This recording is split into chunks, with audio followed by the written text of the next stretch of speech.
think all the speakers are here. Moderator is there. And okay.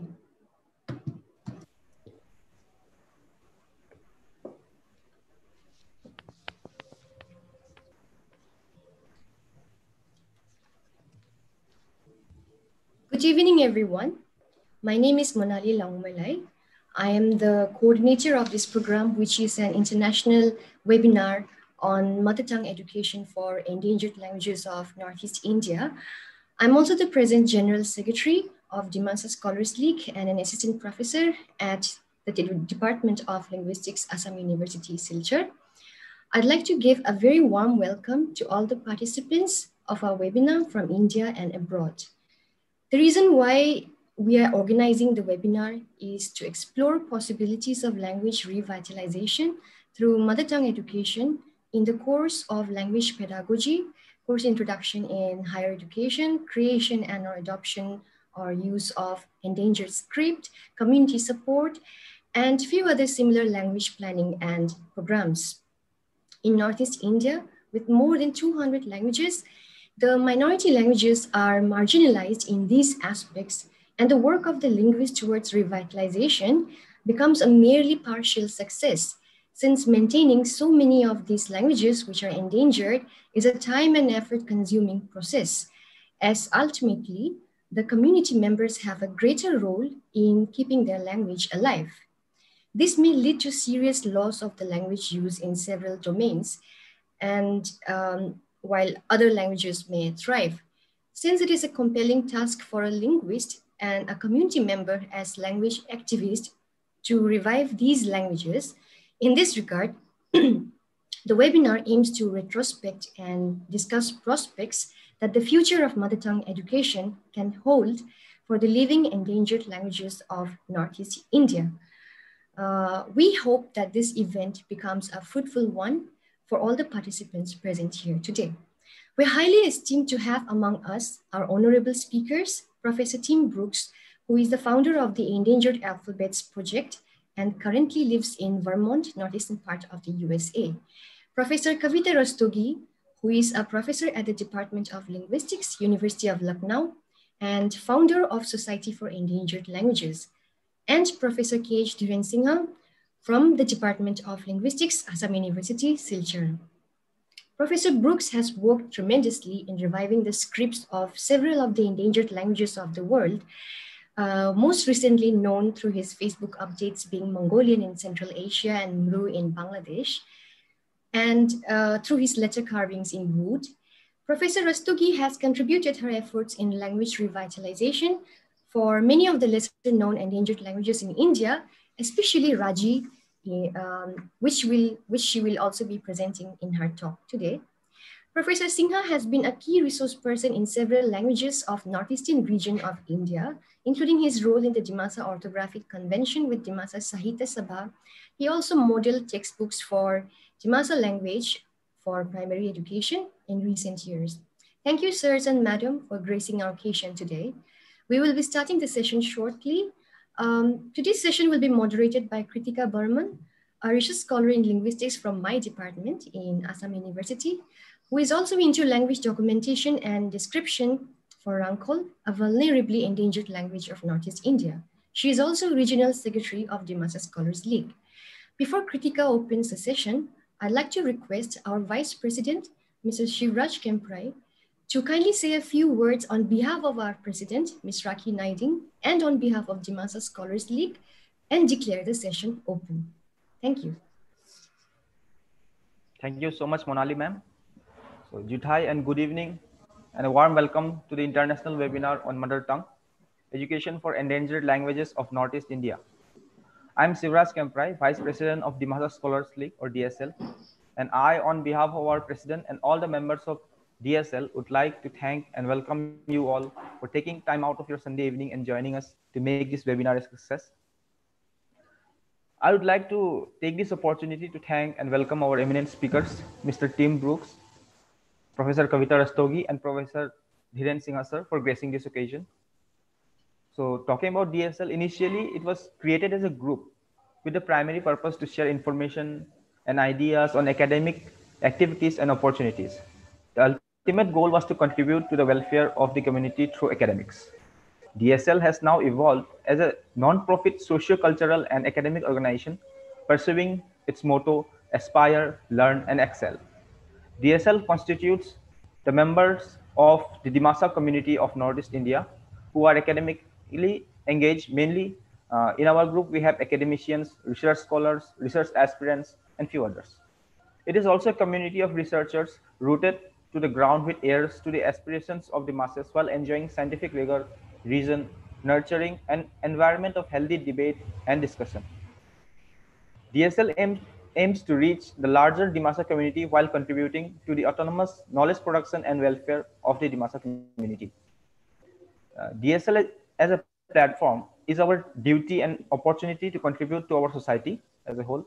The collective knowledge generated is not just to further the welfare of Dimasas, but of greater humanity, especially the marginalized section of the society. And this webinar, this is our maiden attempt at an international webinar on this scale. Our attempt here is to gather inputs from our esteemed speakers on the challenges faced by marginal languages just like Dimasa and come up with solutions to revitalize the endangered language so that these knowledge storehouse, which are also our identity and heritage, are not lost forever to time, neglect, and hegemony of dominant language and culture. Although this might be a maiden endeavor, it won't definitely be the last, and we hope and pray for the best wishes of all our participants and your active support for us. Now, before passing it to our moderator, Ms. Kritika Burman, I would again like to thank everyone present here for being part of this webinar. I'm sure it will be a learning experience for everyone, and I mean, at the end of the program, there will be a lot for us to take back from our speakers who are the very experts of this particular subject matter. And in this, with these few words, I'd like to end here, and I would like to now officially announce that this webinar to be open. Thank you. Thank you, Shivraj. Firstly, good evening to all. I am Kritika Burman, pursuing my PhD from Assam University, Silchar, under the guidance of Professor K. Sihan Sinha.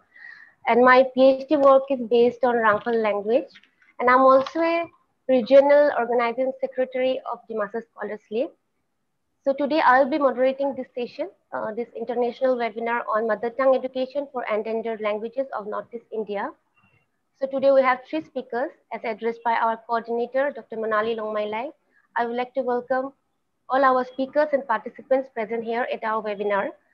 In today's session, the duration for the talk will be 30 to 40 minutes and the duration for the discussion will be 10 to 15 minutes. During the time of discussion, I request all the participants to mute themselves and you may unmute yourself after the talk and ask your queries. And also those participants who are watching live streaming in YouTube, you can put your questions in the chat box in YouTube. Our volunteers are there. They will share your questions here to us.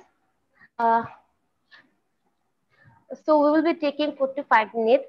We will be taking 4 to 5 questions during the discussion and the rest can be mailed to the speakers. So without taking any more time, I would like to call on our first speaker, Professor Tim Brooks, for further discussion. Professor Tim Brooks was born in England and educated at Oxford. Since 1980, he has lived in Vermont in the northeastern United States. He has spent most of his life as a writer, guitarist, and soccer coach.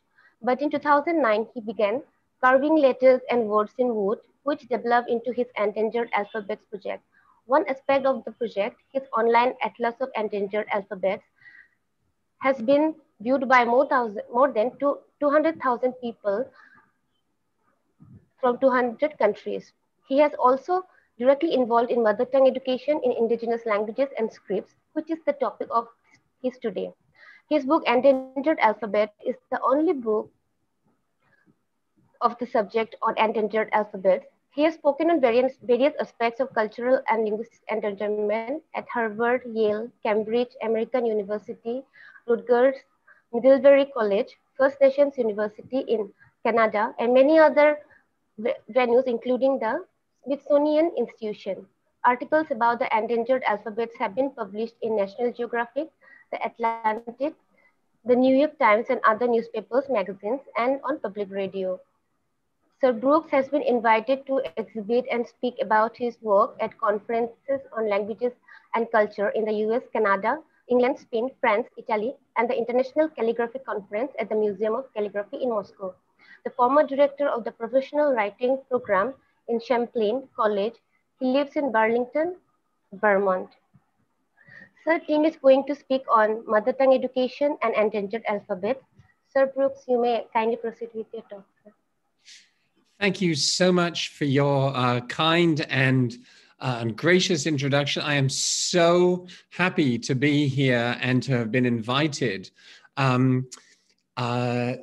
In doing the research for my Atlas of Endangered Alphabets, it became increasingly clear that Northeastern India is one of the richest areas in the world of not only traditional minority scripts, but also newly created minority scripts.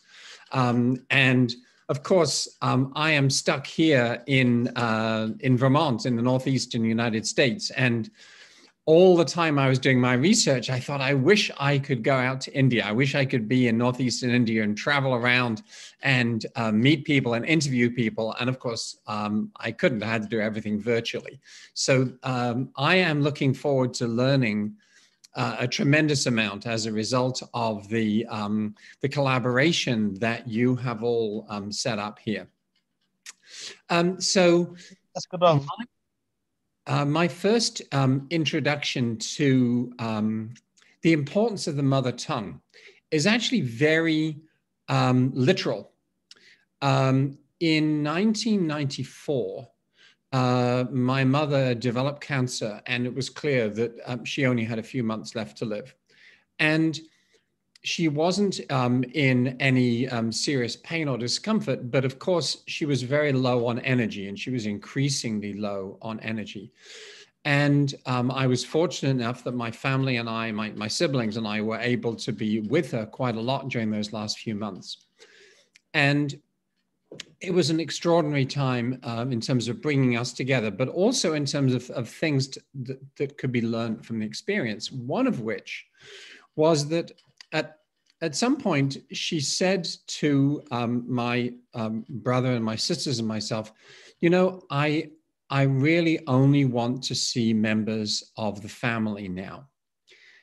And she wasn't just talking about, you know, who it was who felt reassuring or who felt close or whatever.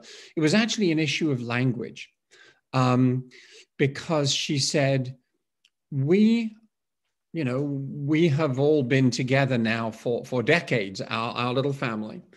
And we've developed a way of talking to each other, a kind of shorthand that means that you only have to say a word and other people understand what you mean. And as she had less and less energy, the act of speaking and gathering her thoughts and comprehending what other people were saying became increasingly difficult. And so to be able to speak not only her mother tongue of English, but even specifically our family's way of talking became something that was more and more and more important. And it also meant that it just took a great deal of energy and work for her to be with people who were from outside of the family, in terms of actually having to explain herself and gather her thoughts and all that kind of thing. And the next thing you need to know about me is that I have no background as a linguist. So all of the panel and the organizers are far more educated and learned in linguistics than I am. But this was actually one of the first moments when I started thinking about this kind of thing. The Endangered Alphabets Project also began as a family endeavor. So in 2008, 2009, I started making family members Christmas presents that were essentially just their name on a piece of wood. They were like a sign, their own personal sign they could put up, because my wife at the time had a therapy practice, and so she wanted a sign she could put up, and my brother-in-law had a photography studio, and so he wanted a sign that he could up. So I taught myself carving. I taught myself wood carving, not in a three-dimensional sense, but just in terms of writing or carving letters. And so that was the Christmas when everybody got a piece of wood with their name on it, or their professional title on it, or something like that. And after that, I realized that I was fascinated by the act of carving, because carving makes writing harder. It means you have to really concentrate and focus on what you're doing. And as a result, it brings a degree of art and a degree of commitment and a good degree of respect to whatever it is that you're doing. And I was delighted to hear in the opening remarks by a number of you that these are issues that you've already identified as being essential to mother tongue education, namely the issue especially of respect, the fact that you can't successfully teach a language unless the people who are trying to learn it are respected and respect themselves for their own cultural and linguistic integrity. So after I had done this carving, all of which was in English in the Latin alphabet, I sort of stumbled upon the idea of doing Chinese kanji characters, and I would invite people to choose a character that they felt represented them in some way. So that was how I started carving beyond the Latin alphabet. And immediately I began realizing that the Latin alphabet was not really intended to be handwritten. It was really intended to be chiseled with tools and with measuring devices on monuments, monuments typically for Roman emperors. And when I started carving Chinese, I realized, well, this is fascinating. You can see where the brush hits the page and how it moves. It was clearly a human act. It was a manual act. And as a result, it was also much more expressive and forgiving than simply the Latin alphabet with its emphasis on geometry, on right angles, on parallels, on symmetry, that kind of thing.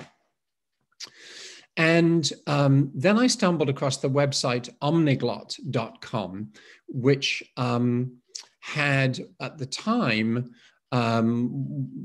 what it thought of as all of the world's writing systems. And the fact that that now has so many more is just one sign that the issue of writing systems, that is alphabets, syllabaries, abjads, abagidas, it was not seen as being a significant area of study. There isn't really even a name for it, especially for all of the different aspects that I look at within the field of linguistics. I discovered that people who were interested in writing systems were actually advised against working in that area for their doctorate, for example, because it was a dead end, and linguistics really stressed the spoken language over the written. And in looking through the Omniglot site, what I found was time and again, I would see a script which I'd never seen before. And then in the description, very brief description, it would say no longer taught in schools, no longer used for official purposes, only used by cartographers, only used by priests. And as I'm going through this, I'm thinking, this is a very high percentage, these scripts that are no longer official and are essentially endangered. And at that point, I decided that I would carve a piece of text, actually a piece of text from the United Nations Declaration of Human Rights, in a number of these endangered alphabets. In fact, I coined the phrase endangered alphabets because it didn't exist up until then. So what I want to stress is that as I was doing this, I was sort of doing it as an act of preservation, not conservation, not revitalization, not yet. I had not been to most of the countries where these scripts were used. I certainly didn't speak the languages. I couldn't read them. I was just taking this text and I'm just putting it in a piece of wood just so it becomes solid and three-dimensional. And it also gains a degree of respect. If you spent that much time working on something, and then in addition, if you put it up on a wall, then it becomes either art or signage, or a combination of the two.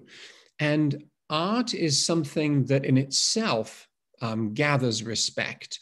And signage is something that gathers authority. We look to it to say, you know, this is the way to the railway station, or no, you shouldn't smoke at this point here, or whatever. So signage has authority.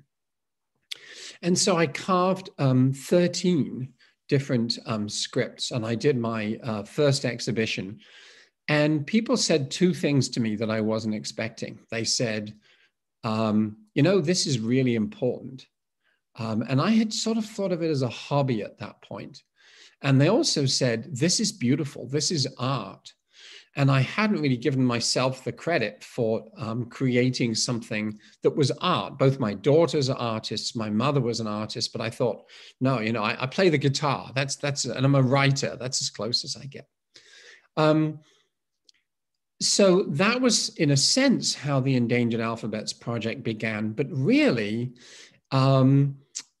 everything changed very, very much in your part of the world in 2012. So what happened was I have many interests and side jobs and things. And one of them was that I had founded or co-founded a nonprofit to teach writing skills to people in the medical field, because it's really clear that in the field of public health, most of the important work is being done in the developing world, but people in the developing world have great difficulty getting their work published because the major medical journals are all based in the West, and they discriminate against people who are outside that particular small academic circle in a number of ways. And so we decided that, my friend and I decided we would teach writing skills to people in the medical field so they could write and publish in other venues. And the important work they were doing in terms of infectious disease, for example, could be read more broadly. And we went to a number of places to run workshops. We went to Pakistan, I went to Egypt, and in 2012, I went to Bangladesh. Before I left, I thought, you know, I wonder if there are any endangered alphabets in Bangladesh, because I had started this project now, and I wasn't really sure where it was going.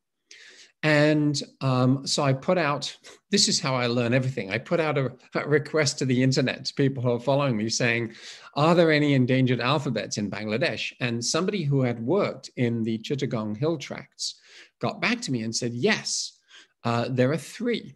There is Mro, there's Marma, and there's Chakma. And in fact, she was good enough to start putting me in touch with people. And so when I was in Dhaka, during the monsoon, when, as you all know, travel is very difficult, I was very honored to be visited by people from those 3 traditional indigenous cultures. And they told me what it was like to be a member of a marginalized minority culture, particularly in the hill tracts. And I'll tell you one quick story in particular. So one of them was Chakma. And when he was a small boy, his father was a writer. In fact, he was a highly esteemed writer in the Chakma language. And he also had possibly the largest collection of books written and other manuscripts written in Chakma. And the army came to their village twice. The first time they harassed his family. The second time they killed his father and they burnt his house down. And so at a stroke, this chap's connection to his family history, literally his mother tongue, but also to his culture's history and background, was severed. And in fact, he grew up not being able to read and write in the Chakma script because conventional education in Bangladesh at the time, and still largely, was in Bangla and in the Bangla script. And so that was the first time when I realized what it was like to be on the other side of privilege, and what a position, how my own view of the subject would always be impossibly limited because I was from a culture of privilege. And so I came away from Bangladesh, and I, as part of a series of carvings, in fact, you can see them on the wall behind me, I wrote a short poem that I carved in 20 different minority scripts, including Chakma and Marma and Mro. And when I had finished the carving, I put it up on my website. And a little while later, I got an email from somebody I'd never heard of called Mong Nhu. And he said, I can't believe it. I'm in the United States. I've come halfway around the world from my country of birth. And I'm looking at the internet and I see my language. I would love to meet with you if it's ever possible. And he was doing a PhD at Harvard, and he was an ethnic Marma, the first Marma to be educated in the United States, in fact. And by chance, I was going to be in Cambridge, Massachusetts a week later. And so we met up, and he told me what it was like to grow up in the hill tracts in an area that is militarized, that is closed off to journalists and human rights workers. And about how he was now doing his doctorate in mother tongue education, because having gone to the University of Hawaii and then the University of Southern California to do a degree in engineering and then an MBA, he was looking for a way to bring value back to the hill tracts and to the indigenous cultures there. And he had come across a temple that had been partially burned by the army. And the monk there had some children with him. And so Mong said, you know, what's going on? Why are these children here? And of course, they were all orphans whose families had been killed or had fled. And the monk was looking after them because that's his duty. But he had no way to educate them. And so the children were essentially just kind of playing. And Mong thought that he would start a school. And there are two major problems, both of which members of this webinar are, I'm sure, extremely familiar with. One was that the conventional pedagogy really did not in any way take an interest in or even understand how to teach not only children from minority cultures and their languages, but also a room where you have many children from multiple language backgrounds and cultures. And the second was that the government had refused to provide any educational materials in their languages or their scripts. And so Mong and I just started to work together. In fact, one of the important features of developing the Endangered Languages Project, the Endangered Alphabets Project, was that I thought there was every chance that Mong would be arrested and would be just disappeared. And so what I wanted to do was to make it clear that he was connected to significant people in the West, which might make it a little harder for him to be treated in this fashion. And so I pulled together an advisory board from many prestigious colleges and universities and said, right, you are the board of the Endangered Alphabets Project, and Mong is part of this. So then we started addressing the question of, how the teachers at this school could actually go about teaching. And so at the time I was teaching at Champlain College in Burlington, Vermont, and I had started a publishing class. And I said, right, we are going to publish educational materials. So the first thing we did actually was to create alphabet wall charts, because this is in Mro, by the way, because many of the kids had literally never seen their own script and therefore had never seen their own language written in the form of expression that their own culture had developed. And the Mro script is a great example because it was created along with a messianic religion that gave identity and purpose to the Mro, who are a small group and a very marginalized group, such as you find actually throughout Northeast India and northern Southeast Asia, southern China. There are many cultures there where they have created a religion and a writing system to bring a people together, to give them self-respect and to give them a means of communicating with each other. So we did alphabet charts in Mro and Marma and Chakma. We did rubber stamps. We thought it'd be fun for the kids to actually be able to stamp out their letters, using a stamp pad. We did coloring books. So you can take a photograph.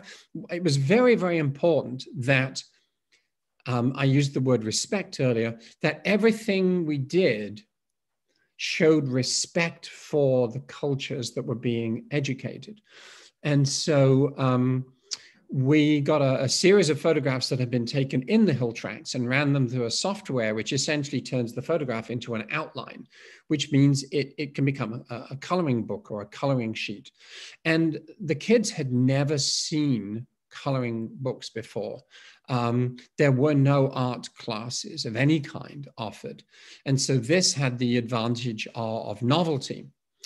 But what it also did was to start changing the dynamics of the classroom. So Mong was telling me that in traditional education in Bangladesh, and I'm imagining probably throughout your region, the education is very centered on the teacher. In some cases, the children are not even allowed to look at the teacher. They have to keep their eyes down. The teacher lectures, the child is supposed to learn. And if the child doesn't learn, the teacher may beat the child. And so the developing forms of mother tongue education we were coming up with were really changing that. So by giving them coloring sheets, the kids could now express themselves. They could do the kinds of things they wanted with that sheet, which was extremely unusual and new. So on top of that, we then built another layer of educational materials. We created a writing journal so that they could write. And again, this was very, very new in education in this part of the world, that kids could write whatever they wanted to write. But obviously, that's, you know, I'm a writer by trade. I write what I want to write. That's why I enjoy writing, but somehow that doesn't get translated into the classroom. The most successful of these products, in fact, was a combination of those two. It was a thing called Color My Story. So we would take one of these coloring book outlines that we'd made, and then we just put a lot of lines underneath it. And the teachers would say to the kids, what do you think is going on in this picture? You know, you can color the picture, but then tell the story as what you think is happening in this picture. So what they were doing was they were valuing their own experience, and they were writing from what they wanted to say. And this really contrasted tremendously with the education that Hmong himself had, where when he was being educated as a child in Bangladesh, he had to memorize the William Wordsworth poem, Daffodils. And the point is, he had never seen a daffodil. It wasn't until, you know, he came to the United States that he first saw a daffodil. So the subject of education was a canon or a curriculum that had been established by another culture. And the fact that he had never seen daffodils was his fault. So we turned everything around. And then in particular, what we did was Hmong and his teachers started this project where they asked the kids to go back to their village and have an elder or a grandparent tell a story that they heard when they were a little kid. And then the kids came back to the school and stood up in front of the class. And again, this changes the dynamic of the classroom completely. The child is now literally in charge of the class, which was unthinkable. And the child would tell the story. And so at first they were, you know, very self-conscious, but then they really got into it and they started embellishing it. And these dramatic recitations were videotaped and sent to my team in the United States. And so we transcribed them and we illustrated them. So I'm going to show you a couple of the books that we did. So this is a book that is in English and in Mro, and it's a folk tale from the Hill Tracts called The Frog Sings. And as you'll see, we got illustrators to work with us on a volunteer basis to illustrate the story. Here's another one. This is actually in 4 languages. This is The Legend of Dragon Lake or Boga Lake. And again, it's the same kind of thing where you have a really nice picture. And again, the pictures are from the Hill Tracts. They are familiar to the kids.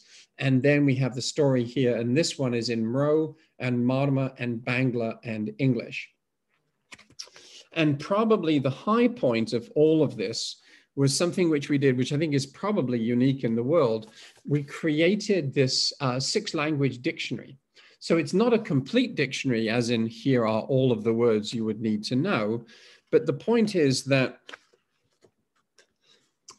it's an introduction to seeing their script, and it also treats the school as a language community, a multi-language mother tongue community. So each page has an illustration, and then it has the word for that item in Mro, Marma, Chakma, Tripura, Bangla, and English. So it can, the book can be used at different ages and different levels for different purposes. And interestingly enough, That project then became the model for a dictionary that I did for a Native American language here in Vermont, Abenaki. So we did this pictorial Abenaki dictionary. And I'm about to work with a number of groups in the Philippines. So in the Philippines, they have half a dozen traditional scripts that are endangered to varying degrees. And again, there's no way of teaching them. There are no materials. And so we're going to do probably a 100-word dictionary, same kind of format. So there's the illustration and then the word, not only in the local languages, but also in the local traditional scripts. So that is, that's the general drift of what I have been doing. The other element that I really want to encourage you to consider is games. So about 3 years ago, I had this kind of like smack the forehead moment when I thought, you know, if you're going to revitalize a language, you've got to start with children.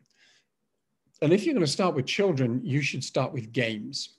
And so I started creating card games and board games that could be used for teaching children and also adults who had lost their traditional script or barely remembered it from when they were children.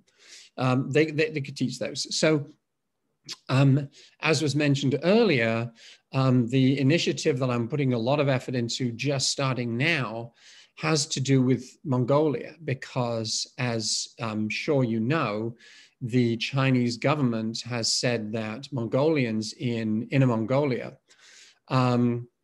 will forthwith be taught not exclusively in the Mongolian language and script, but in Chinese, starting with a few classes and then clearly expanding from there. And the Mongols in China are horrified by this, because it's clear that this is part of a broader program of cultural suppression. And they are connected to their script extremely deeply, and their language, obviously. Excuse me. So what we're doing is we're creating games. We have 3 games in progress that are aimed, some are adult games, some are young adult games, some are children's games. They're all designed that in the first instance, they can be played without electricity or without an internet connection. So they're card-based or board-based. And they're all very much steeped in Mongolian tradition. So they feature Mongolian heroes from history and mythology and items from Mongolian traditional culture. Because this is something I actually learned from the Cherokee in the United States.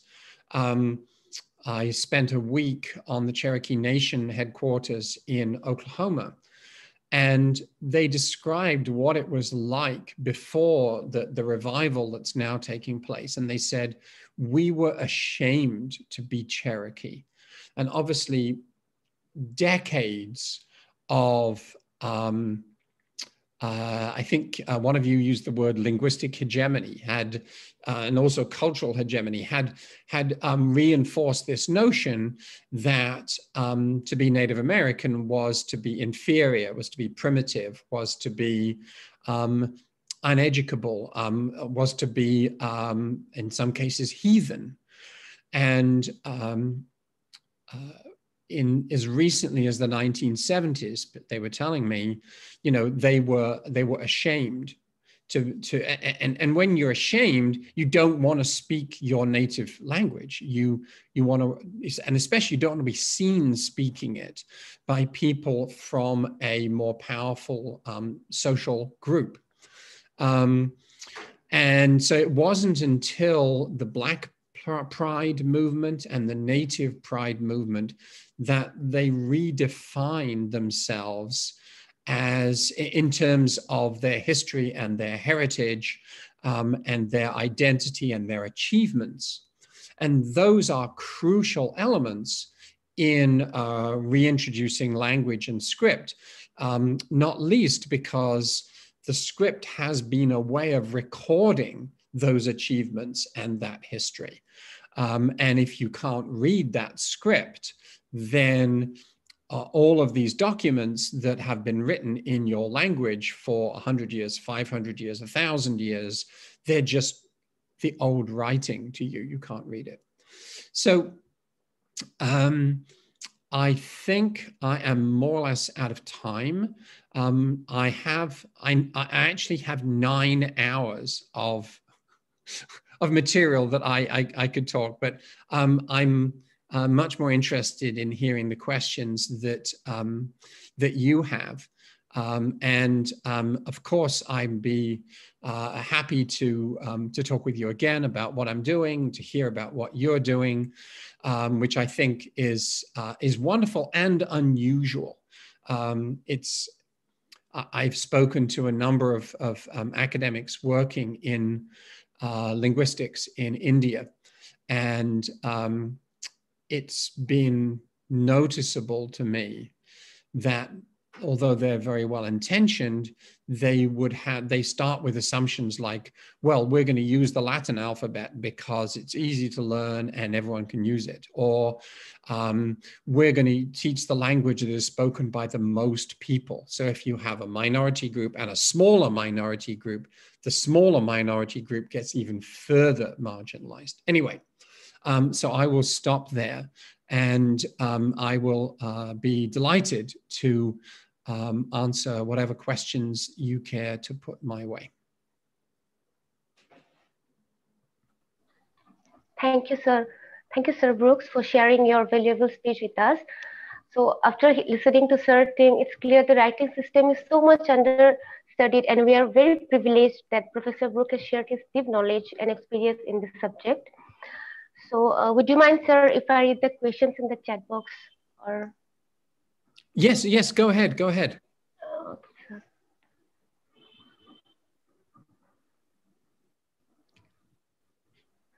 There's one question from Mathura Tripura.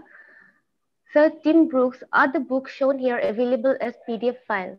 How can we get them? If so, could you please share the link? Yes, so with these books in particular, and with so much else, I'm going to suggest that you talk to Mong Nhu directly. So Mong has now completed his PhD just a few months ago at Harvard, still in the United States, but he's going back and forth to Bangladesh. And he has a nonprofit organization called Our Golden Hour. And I can send this information to you to share with all the conference participants.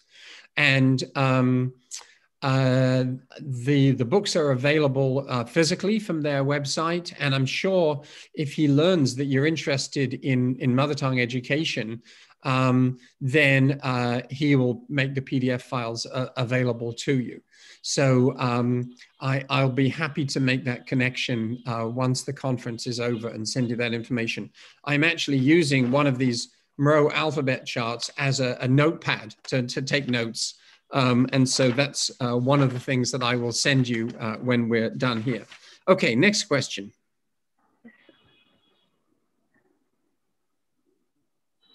Next question is from Chiranjeev Nunisa. How much Roman script be feasible for indigenous languages? How do we convince a community the necessity of a modified script to facilitate better language teaching and learning? Right, so this is a subject that is extremely controversial or delicate in the language revival community, from what I've seen, because where do we start? Okay, so if, sorry, background noise going on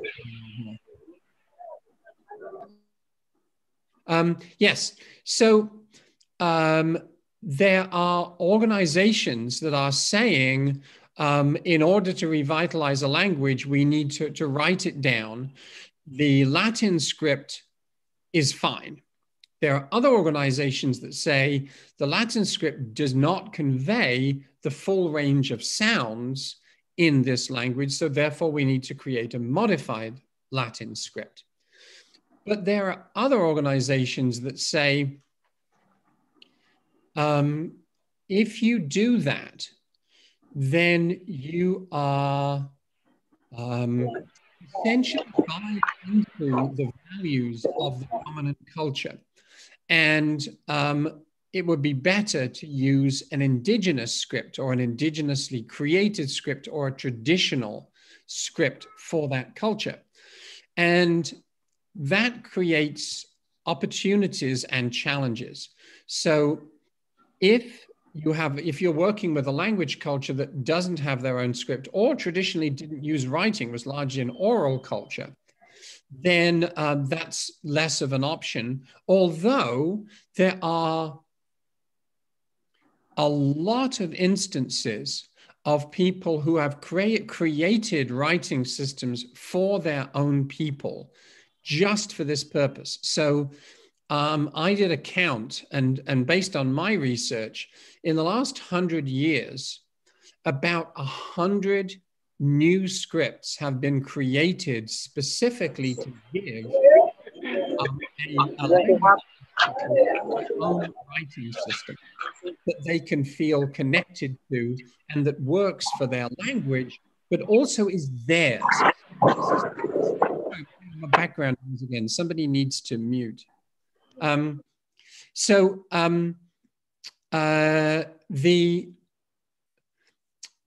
The difference between learning somebody else's script and having your own script can be seen on the faces of people who have just been given their own script. So one of my board members has been out to Papua New Guinea and worked with a series of villages that had a common language there to create their own script, and then made a dictionary.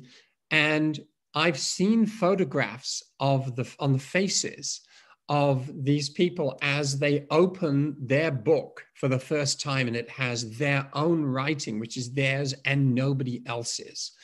And that absolutely adds to that quality of dignity and self-respect.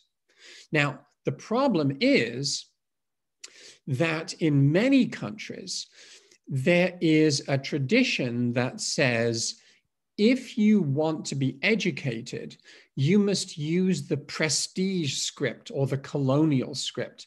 In India, they're more likely to say the prestige script. In Africa, they're more likely to say the colonial script. And so in West Africa, there are many countries, for example, where you have to speak French and you have to be able to write in French in order to go on to higher education. And there is this underlying notion that the indigenous language is insufficient to express complex and civilized ideas. And this is even more true of indigenous writing systems, especially in Africa, that they are crude. And that's why I am fascinated by the number of people actually in your region who have in the last, say, 30 years created writing systems for their own language culture, which is usually a labor that takes years and years and years and years. But then you also have to persuade the community to learn this new system. And that's a challenge. There are no easy ways about it. But the difference is that if the community feels they have a writing system that is theirs, the effect is not just on reading and writing and learning, it's on their entire sense that they are no longer a lesser people than their neighbors or or dominant culture nearby.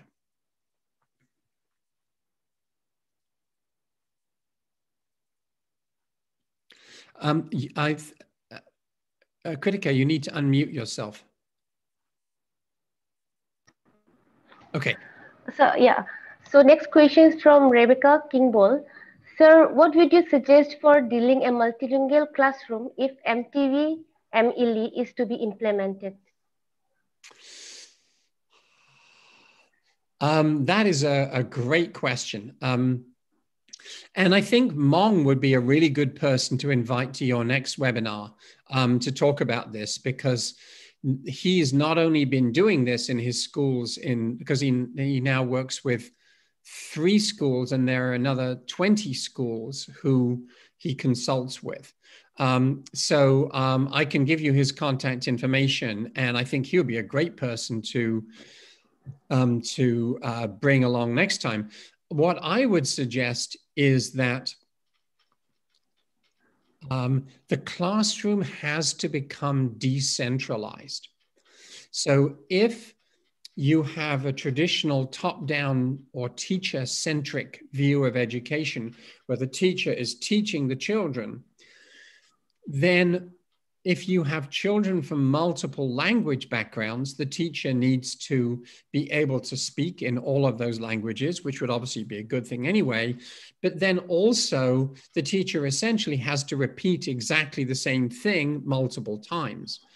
If, on the other hand, the education becomes more centered on the child, and the groups of children who speak the same language are all working together in the same room, then not only are they going to learn in their own language, but they're also going to absorb multiple languages from the children around them. One of the things that I didn't really realize is that if you think about a traditional dictionary, it assumes a transaction between 2 people or 2 languages or 2 cultures. This is, let's say, an English, Assamese, English dictionary. But that excludes as many people as it includes, and it makes other people who speak Assamese less well, say they are from the Ahom people, and they speak, more Thai Ahom, then they're always a step down or a step outside. If, on the other hand, you can set your education up in such a way that it's more based on projects that the children work on under supervision, you're not creating that sense that certain things in certain languages are right and all the others have to struggle to keep up. Another question from Rebecca again. Also, sir, would you suggest MTV MELI at the tertiary level of education, particularly in institutions consisting a majority of tribal students? So one of the interesting things, the world has changed a great deal since I began the Endangered Alphabets Project, which was about 10 years ago. When I started that, I looked all the way through this website, omniglot.com, and I figured there were probably 32 endangered alphabets or minority writing systems in the world. I now have identified maybe 175. So 2 things are going on. One, there's a lot more research into minority cultures and scripts and languages. And 2,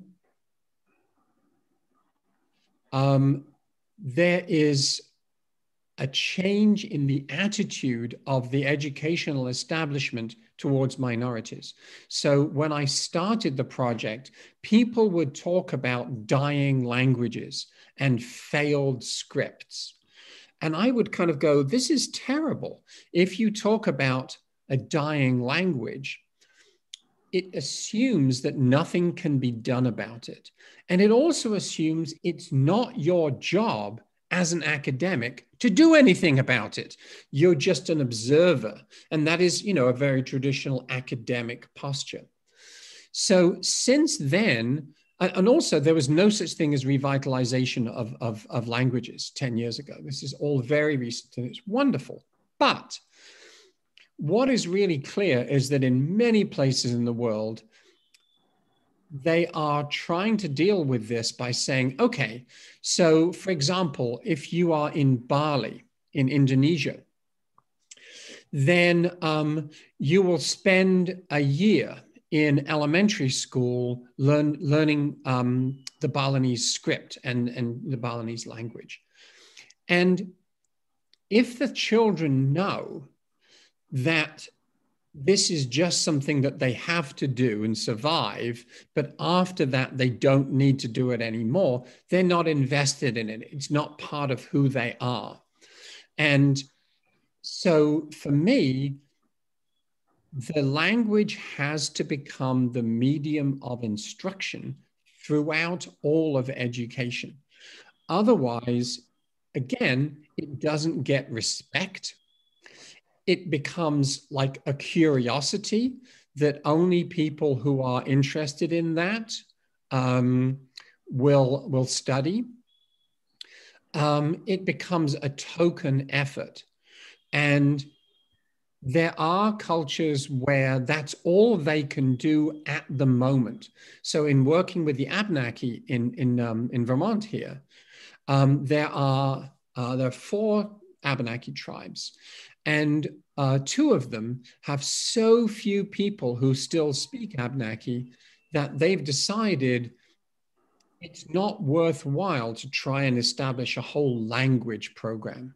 We're going to work on a different program to bring respect to our culture and our history. And so they're working on music or dance or traditional agriculture or other ways of changing the Abenaki identity from a negative to a positive.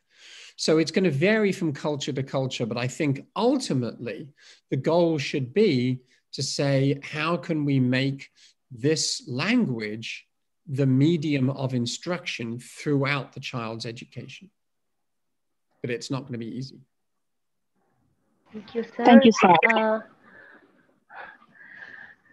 There's another question from Sneha Longmailai. The Masa language adopted Roman script, but dialectical variation has made the speakers follow their own spellings in Roman.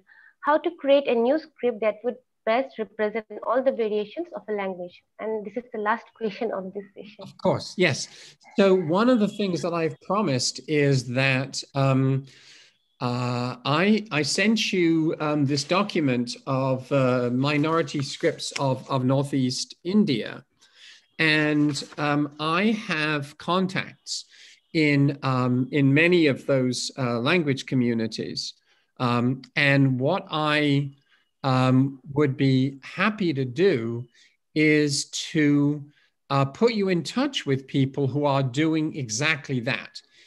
So for example, the one show, which is one of the last ones there, that was, the script was created by a school teacher called Banwang Losu. And I would be happy to put you in touch with him. There are a number of these where the scripts have been created recently. And in some cases, I have contact information for the people who created the script. So the question, how to go about creating a script, I think you would do best to ask somebody who has actually done it.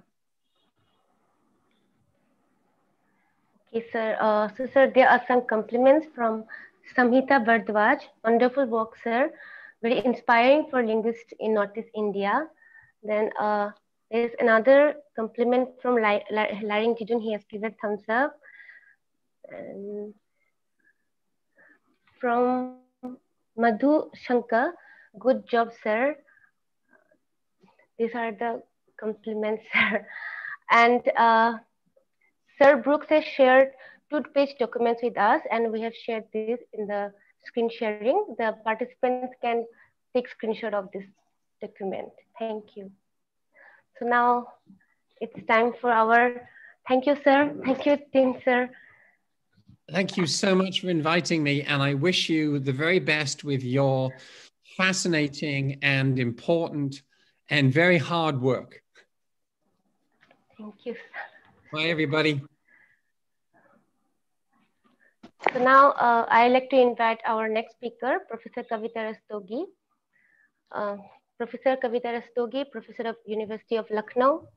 Academic qualification, MA, PhD Linguistics. PhD topic, Structural Linguistics in America, its Origin and Development, 1925 to 1956. Teaching experience over 36 years, 1983 onwards. University of Lucknow, professor over 13 years, 2006 onwards. She has published extensively in the areas of structural linguistics, general linguistics, contrastive linguistics, and language documentation and revitalization. She has prepared a dictionary for the technical terms of linguistics in Hindi language. She has 7 books to her credit. Her 42 research papers are published in Linguistics of Tibeto-Burman Area, Berkeley, Nepalese Linguistics, Nepal, Indian Linguistics, Pune, Indian Journal of Dravidian Linguistics, Trivandrum, Indian Journal of Applied Linguistics, New Delhi, Aligarh Journal Linguistics, Aligarh, Bhasha Chintan, BHU, Gaveshana, Bhasha, Anuvad, etc. She has supervised 14 PhDs and has examined MPhil and PhD theses from various universities. She has successfully completed 5 major research projects awarded by UGC Delhi, ICSSR Delhi, FEL UK, SEL Lucknow, SJF Karnataka. She has been invited to give keynotes and lectures in various universities and in refresher courses. She is life member of many societies and has been awarded 6th H.P. Bhargava Memorial Professional Involvement Award 1999. She had a member of editorial board of the journal, Indian Journal of Language and Literature, Nagpur, and Aligarh Journal of Linguistics. She was also a member of the Executive Committee of Linguistic Society of India. Presently, she is nominated as a member of Board of Studies, Linguistics, by the Vice Chancellor of NEHU, Shillong. She has also been appointed as expert consultant member of Center for Endangered Languages, Tezpur University. She has started an NGO, Society for Endangered and Lesser Known Languages, and works for the protection and preservation of marginalized and weaker languages. Today, Ma'am Rastogi is going to talk on language revitalization, preventing the world differently. Ma'am, you may kindly start your talk. Thank you, Kritika, and thank you, Monali, for inviting me for my talk. Kritika, I want to share my PPT. Can you make me host so that I can? Okay, ma'am.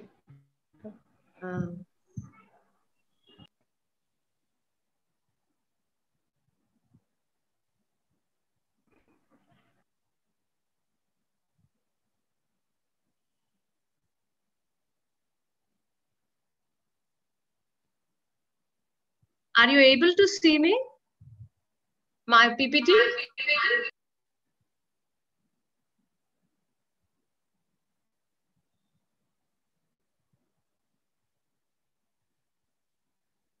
You people are able to hear me also? Yes, ma'am, we're able to hear you. Yeah. Kritika, shall I start? Because I'm not able to see myself when I open my PPT, so that's why I'm asking you.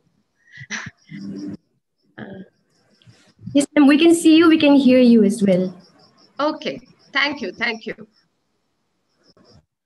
So, thank you very much for your invitation, Monali and Dimas Ali.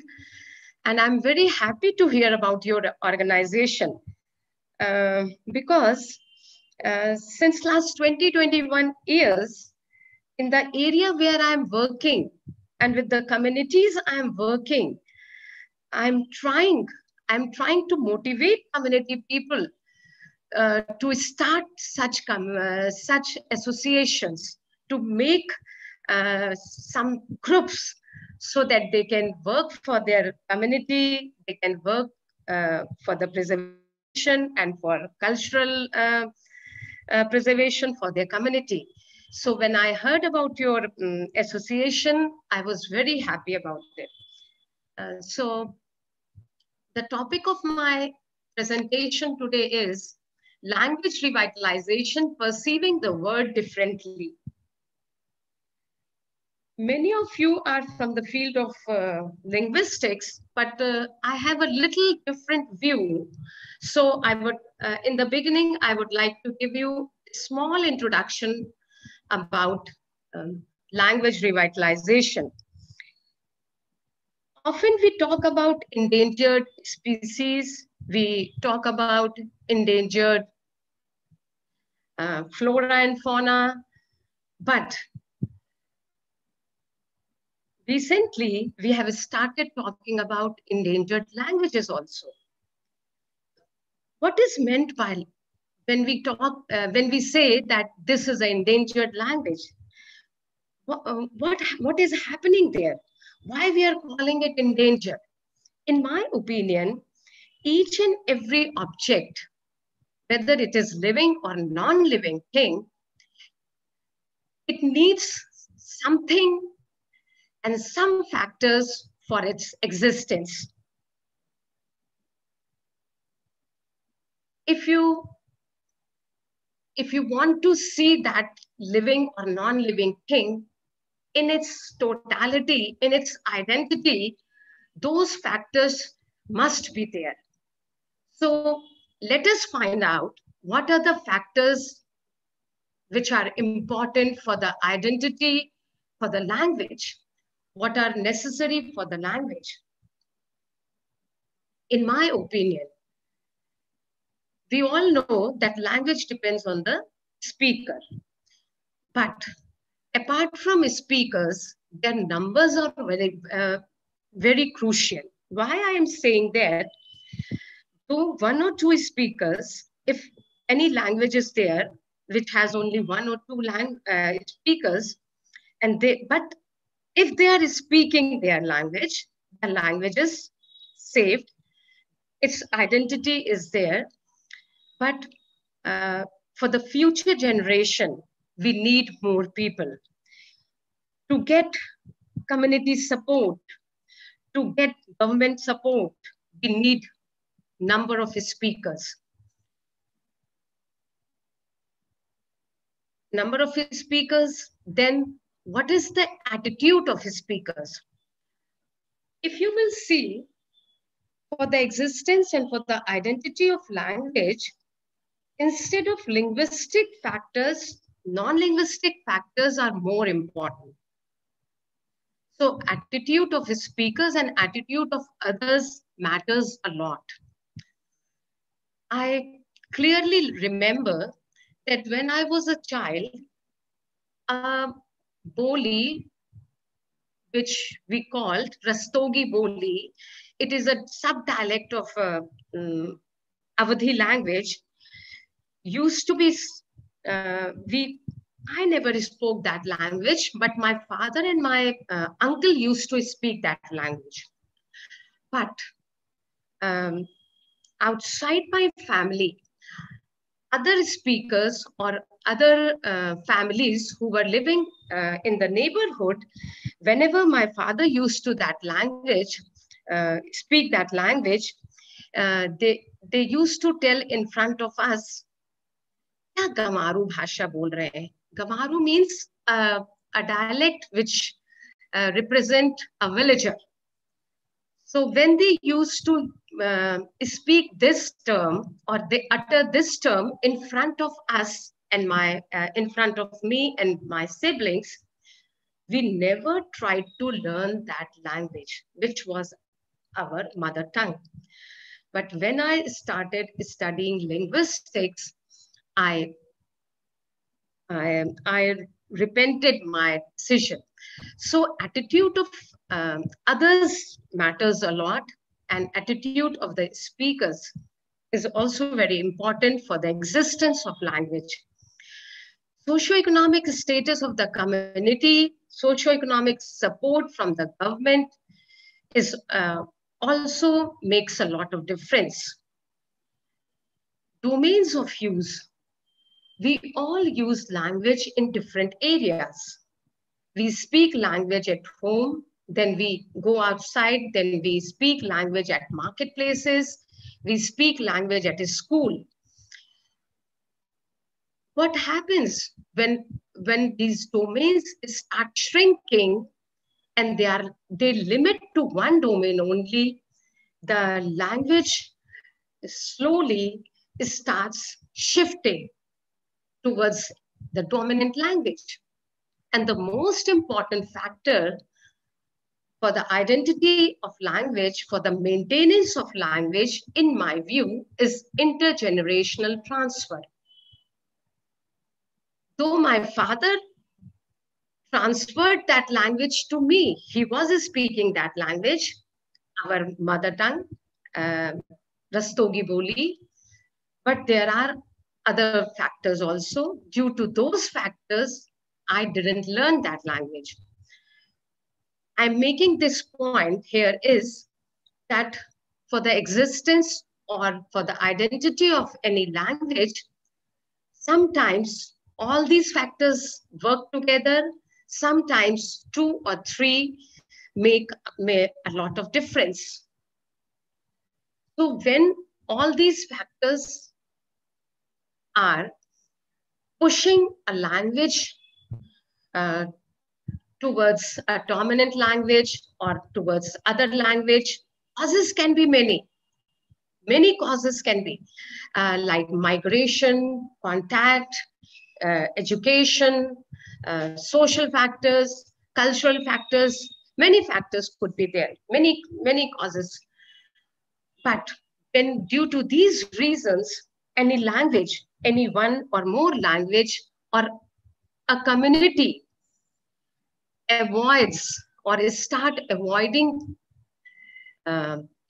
its speakers, they don't speak its language, or they try to or sometimes what happens, they speak that language in particular domain, and in other domains they shift to another languages. So then what happens? What should we do as a linguist? Should we just sit back and look and observe the situation, or we can do something? In my opinion, and in the opinion of other linguists who have been trying to do something for these endangered languages, we can do something. So what we can do, we can revive that language. We can work for the revival of the language. We can reclaim that language, and we can try to recover that language.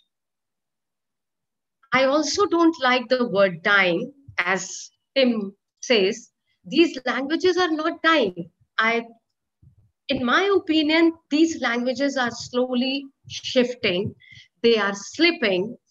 People are no longer using these languages in different domains due to several reasons, due to several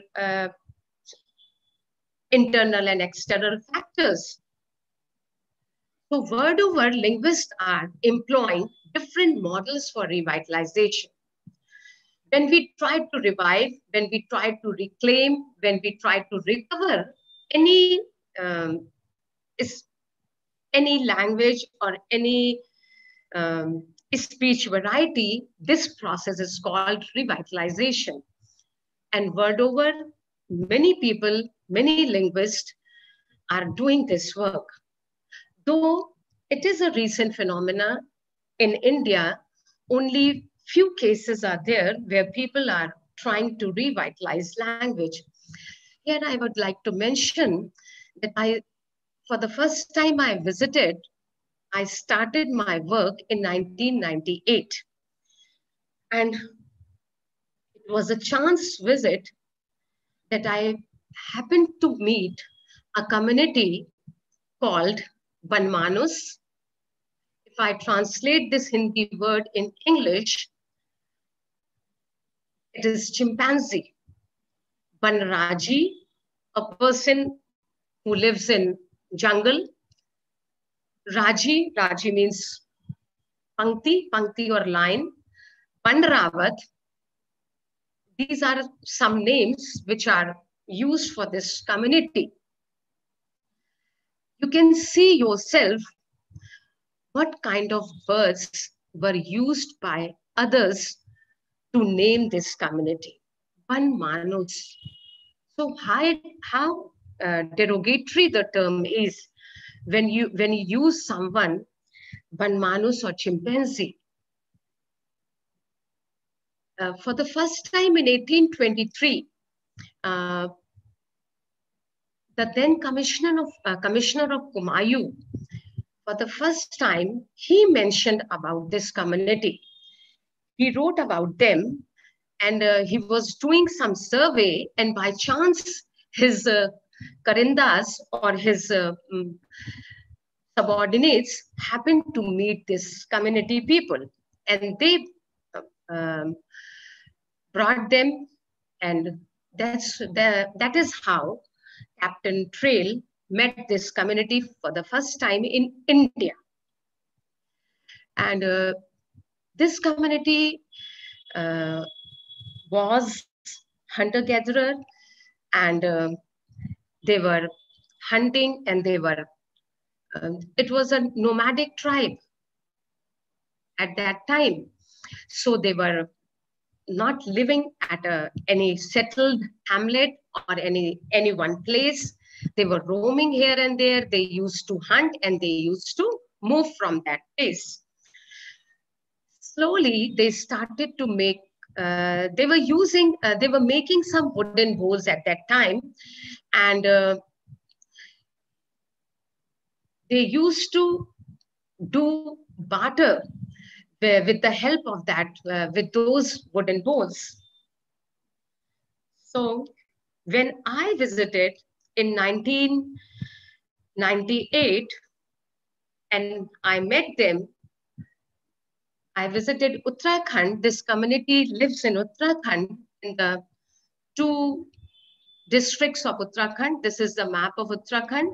So their hamlets lie in Pithoragarh and in Champawat district. Presently, they are settled in 11 hamlets. Actually, in 1965 and 67, Indian government, they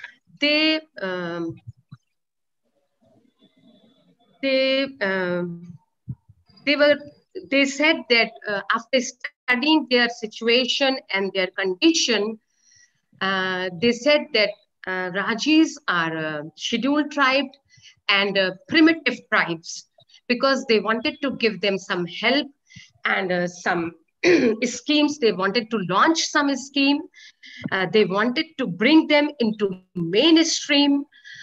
So they make some established settlements, and they brought them to, and they asked them to live there. But by nature, this tribe was hunter-gatherer and nomads. They were nomads. So initially, it was very difficult for them to stay at one place.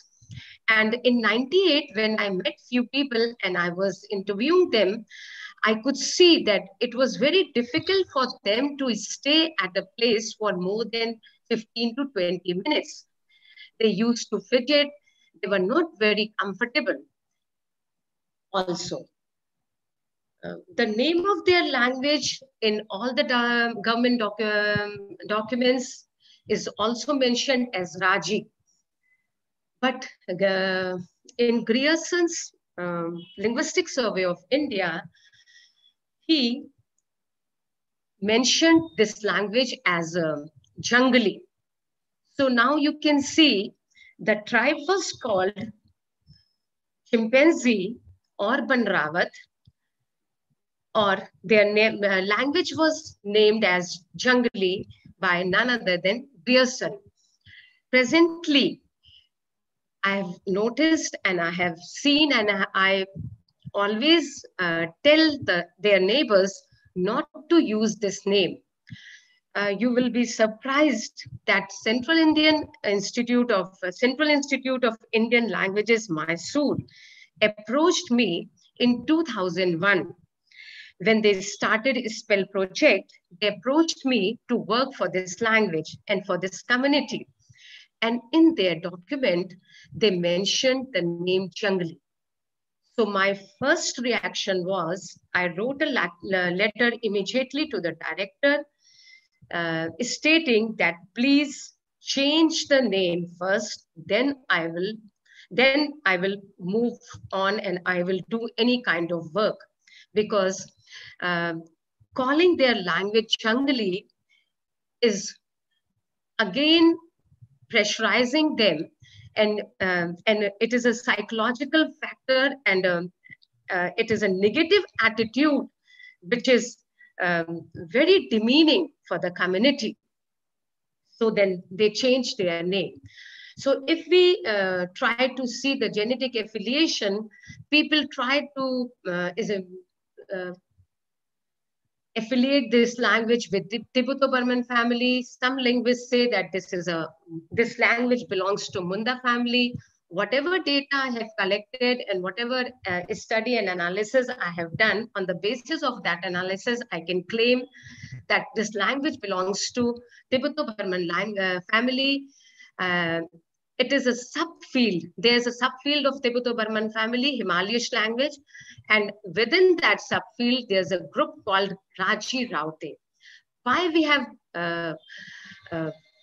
have named this group as Raji Raute? Because a very culturally contiguous community and different varieties of this language are found in Nepal also. Nepal is the bordering country of India, and Rajis, as you can see in this, all the Raji hamlets are in the border area of, and this is the Kali River, and across the Kali River, country of Nepal is there, and this side is India.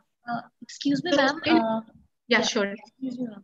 Yeah, I mean, you were supposed to be sharing your screen with us. So, I mean, I've made you the host. Yeah, I've made you the host. So, could you try again if you do have a Thought I'm sharing. Sorry, very sorry. I thought I'm sharing my screen. Oh, okay. Oh, and nobody informed me. Oh, very sorry, Monali.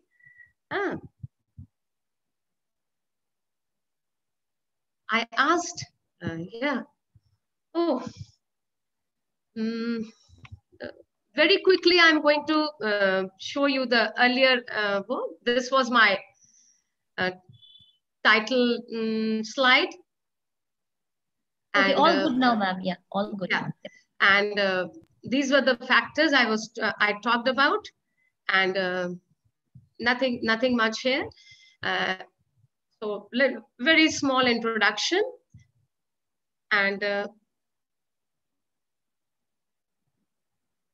actually this map was made by me when I started working. So this map has only 10 hamlets.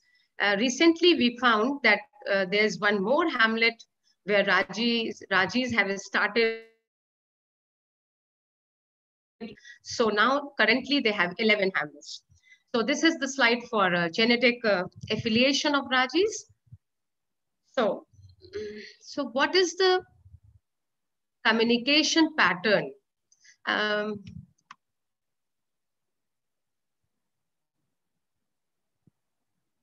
think,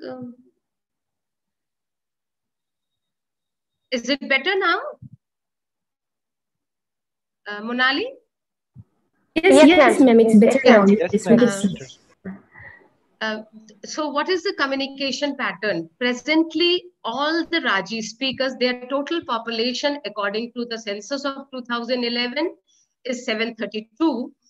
Last year, when we visited the area, we did our own census. Presently, their total number is 889.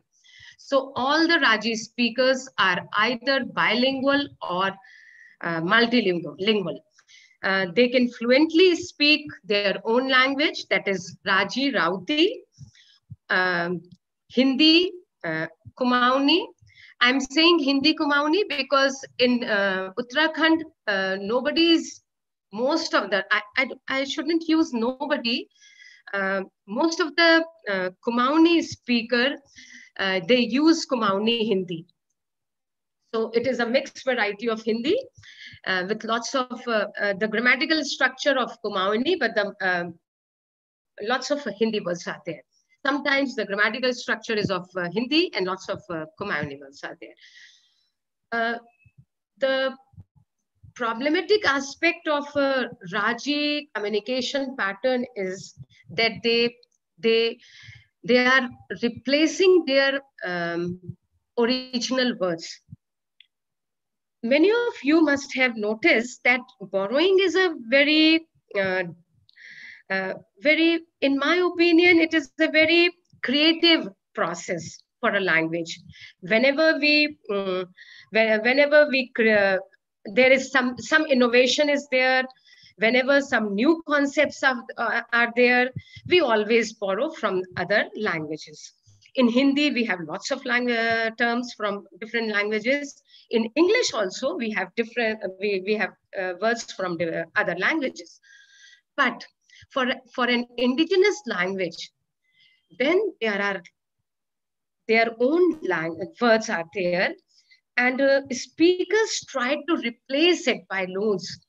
This situation creates a very complex situation, because instead of using their own words, they tried to speak and they started speaking other words. They have limited domains, and in those limited domains, now they are visualize the situation. They have limited domains, and in those limited domains, they are replacing the words. So I'm saying, I'm using all these terms because I have experienced them. While conducting a workshop last year, I was working with children, because now we are working with children, and we were conducting some workshops. There was an earthworm in the field, and I just pointed it and I said Garfulia. There were around 52 children. They were participating in that workshop. None of the children were aware of that word. That word is from Raji word. Garfulia is the Raji word. All of them, they used Quechua. Quechua is a Hindi word. So it was very disturbing moment for me. Intergenerational transfer is there. So I am happy for that. But the situation is shifting. Many Raji women confided with me that both their elder children, they use Raji. When they speak with them in Raji at home, they always respond in Raji. But the younger ones who are going to schools, who are residing in schools, because there's only one residential school where these children go to study, and they reside there, and they are living there with other tribal people, because that school is for tribal students only. So those children, they don't like to answer us back in Raji. They don't like to use Raji. And many Raji boys, they said that we don't know Raji. You go and ask girls. They speak Raji. They speak in Raji with mummy. We don't speak in Raji. So these type of statements are very disturbing for me, because I'm working with them since last 20 years. So what is the present state? I'm admitting 7 people are there. I saw them, sorry. Yeah, so what is the present state of this language? when I started working with this language has only oral form. No written record was there. No script was there. A very limited number of speakers. Reduction in usage. As I mentioned, they are trying to replace their language. Attitude of the native speakers in their day-to-day activity at that time only, they were not able to get any kind of work. They were not able to support their family with the help of their language. So their attitude towards their language was not good at that time. It is not very good in present also, but there is some change. Attitude of the others I have talked about, and very poor social. The whole community lives below the poverty line. Only 2% people are there who are working as a government servant, and only 4% of the community are educated. So total, the scenario was very, very bleak. So after studying the situation of the community, I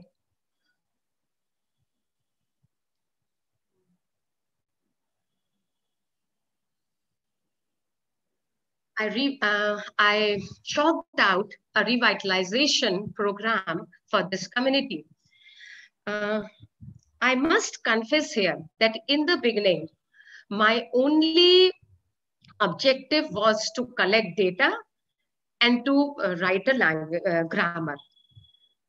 But slowly, gradually, as I worked with this community, I started feeling for them. I wanted to do something for the community. So I chalked out this program in 2002 with all these objectives. My goal was to prepare a grammar. I wanted to develop an orthography system, as it was in oral. The language has only oral form. With the help of that developed orthography, curriculum development, dictionary preparation, and creation of community learning center. I am happy that I wrote the grammar, but I am also sad that this grammar book is only for the academic people. This is only for academia, not for the community. So then after working with the community for 2 years, with the help of Raji children and with the help of Raji women. I'm saying women because women are more open. They helped me. I tried to develop orthography for this language with the Raji children helped me in previous presentation. Someone was asking about the script. So I would like to share my experience. I asked the community people which script they would like to use, which script they would prefer. All the Raji children were aware of Devanagari as well as they were aware of Roman. So when they after collecting their response, I started writing their language in Devanagari script. I had to change few symbols. I had to add few symbols, but all these decisions were taken with the consent of the community. I have written a paper regarding the orthography development of this of Raji. If anyone wants it, I can tell you afterwards. So with this, I developed an alphabet reader with the help of developed orthography. Apart from giving alphabets, I also tried to give as much written information as I can in this alphabet reader, because I collected sentences from the community, and from each alphabet, I had given words for the for that alphabet, then sentences, use of those words. You can see yourself that Dola is the word, Raji word. Then there's a sentence which has that Dola word in it. And I tried to give all the, add all the Raji words in this alphabet reader. Instead of borrowed term, original words are there. We did a assessment program in 2017, and presently now we are making the second edition of this Raji alphabet reader, because with times what happens that many words which were there in the word view of Raji speakers, or in the vocabulary of Raji children in 2004 or 2005, many children have lost those words. We have noticed this phenomena in 2017 and 2018 while we were conducting a workshop. So in our second edition, we are planning to add those words so that those words will be there in there. They will be able to see those words. And we will also make some charts. Those charts we plan to put in the schools, in the libraries, where these children move during their school time, so that in their linguistic landscape, they will be able to see some material written in their own language. When in 2005-06, I prepared that alphabet reader, I gave away that reader to each children, to each Raji family, and to the school principal, and tried my level best so that Raji people start using their language. But in 2017,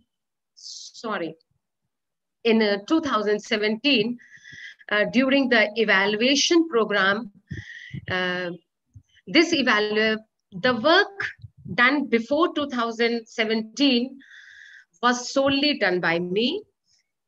Few programs were funded by me, but some programs were funded by some granting agencies like UGC and ICSSR.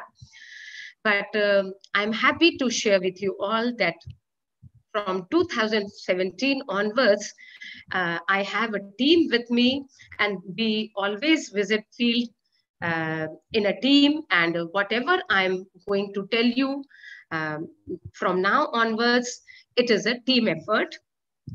So in 2017, we did an evaluation program, and we tried to evaluate what is the current situation, how this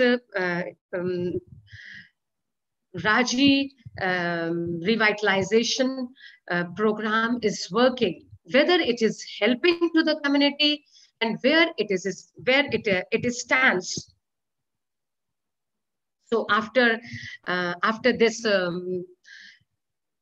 evaluation program, we discussed and we prepared a second phase of Raji revitalization program, and we planned a script reintroduction workshop, jewelry making workshops, wooden ball making carving workshops, creation of new narratives, translation of existing contents. So you can see a developed orthography helped us a lot. I have heard many European and many Western linguists who time and again emphasize that it is not necessary for indigenous communities to have a writing system.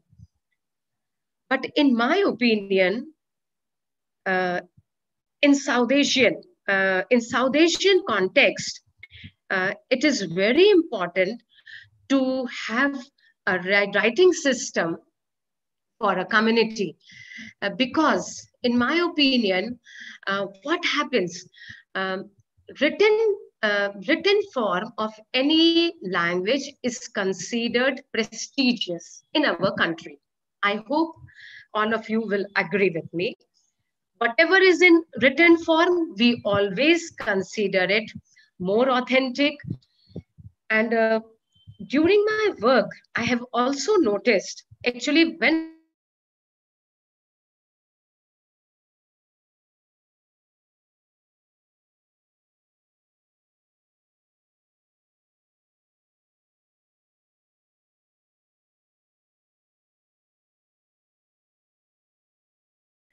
initially I was writing in Devanagari, Hindi, and they were learning Devanagari in schools. They were very happy. And they immediately uttered one of the poem, "Oh, ma'am, you're writing in my language. Please teach me also. I also want to write my language." So from there onwards, the idea of developing orthography system came into my mind. And with that developed orthography, later on, we are able to create resources for the community. So during this exercise, this workshop, we taught Raji children to make nameplates for their houses. We asked them to draw things and write words in their own language. And you won't believe, all the children were very happy, and we got very good response from the children during these workshops. And simultaneously, we held a workshop for Raji mothers, because I have noticed, this is a very old picture taken by me way back in 2008. The lady who is wearing this, her name is Kaushalya, and she is the only lady who can make this jewelry neck piece properly. All these ladies are here learning the process of making this jewelry piece. So we conducted this kind of workshop for the Raji community, and simultaneously we recorded the process and then wrote that process in their language. So this is a flyer. This is a manual how to make a gilke. They call this jewelry piece gilke, how to make a gilke. So we prepared this for the community. And as I said that I was very disturbed when I wrote that Raji grammar, because that grammar was not for the community. And community was regularly helping me. They were giving me support, and they want something for themselves. So now I have prepared a small grammar book in Hindi and in Raji, because to give an instruction in Raji is little difficult for me, and no one from the community is good enough and is not able to help me to translate this sentence in Raji. So what I have done, I have given the instructions in Hindi, but I have given all the examples in Raji. Exercises are there in Raji. So like this, I have prepared a Raji grammar book of around 20 pages with exercises and with pictures. You will see there are 2 pictures, but I'm planning to change these pictures, and I'm planning to take pictures from their community. So in 2000, I was preparing a dictionary since long, but due to some reasons, it didn't published. Actually, initially I wanted to prepare, and I had prepared a talking trilingual dictionary. The project was funded by ICSSR, and I submitted my report and the total dictionary to them, hoping that they would publish it. But when and waited for them for a long time, but when they didn't publish it, and neither they uploaded it in their website, I got it published, and I'm happy to share with you all that Toon Library and Research Center published this library last year only. There are 1,256 entries, but not all the entries are from Raji language. Many words are from Indo-Aryan, are of Indo-Aryan language family. I have given the etymology of all the languages. Grammatical information is there. I have tried to give as much information as I can give, like sentences of all the words, examples of all the words. So here are few pictures. I'm not very happy with these pictures because originally all these pictures were in colored format, but due to financial constraints, the dictionary, the inside of the dictionary is in black and white.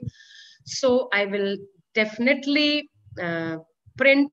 And apart from that, this is trilingual dictionary. So again, this is for academic circle. So in future, I'm going to publish and planning to convert this dictionary in app for the community, and also a small dictionary for Raji community with colored picture, because children, they love colorful pictures. So last year, I have been noticing that whenever I asked Raji children or Raji mothers, please tell me some stories, no one was able to tell me any story. So last year, while conducting a workshop, we conducted a story making workshop with Raji children, and we helped them. We gave them situations from their environment. We talked about their games. We asked them what games they play in their hamlets, not in the school, but in their hamlets.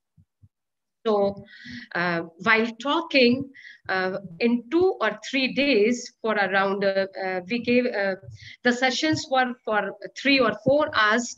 So they created, I'm so happy that they created 6 stories for themselves. So here is title of one story, Bhavke Raghe Piye. Bhago, Bhoot Aaya. Run, the ghost is coming. So we are planning to publish this storybook, but due to COVID, all the activities have been halted. So we are not able to publish it right now, but we will definitely soon we will publish it. All of you will be surprised that they have forgotten all their songs.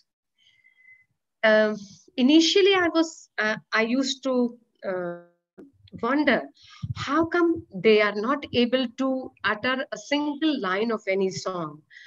But slowly, when I studied their language, and I found so many layers in the structure of their language, And gradually I learned and I analyzed that the Raji community came to India from Nepal.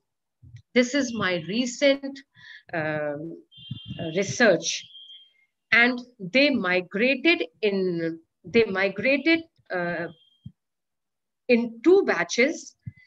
For the first time, all of them, they came to the upper. They came and they used to move in the jungles.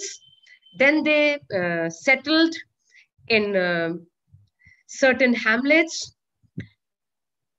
But later on, few of them, they shifted to the Tarai area of India in Pithoragarh, near Pithoragarh area, Pithoragarh district, that is Champawat district. So the complexity of their linguistic structure highlighted the view that with times, they must have forgotten their songs also. So in 2018, I requested Rajni. She's a very enthusiastic Raji woman who helped us a lot. This is the picture of Rajni. Sorry, I just wanted to show you that the name of this lady is Rajni. She tried and she made this song for us. She created a song and she sang this song for us. Naturally, the rhyming and the tune was Kumayuni, but we were so happy to hear this song from her. And now, whenever the community people are called in some government program, she always go there and she sings this song. So likewise, now what we are doing, we are trying to revitalize their language, and side by side, we are trying to revitalize their culture and their traditional knowledge also.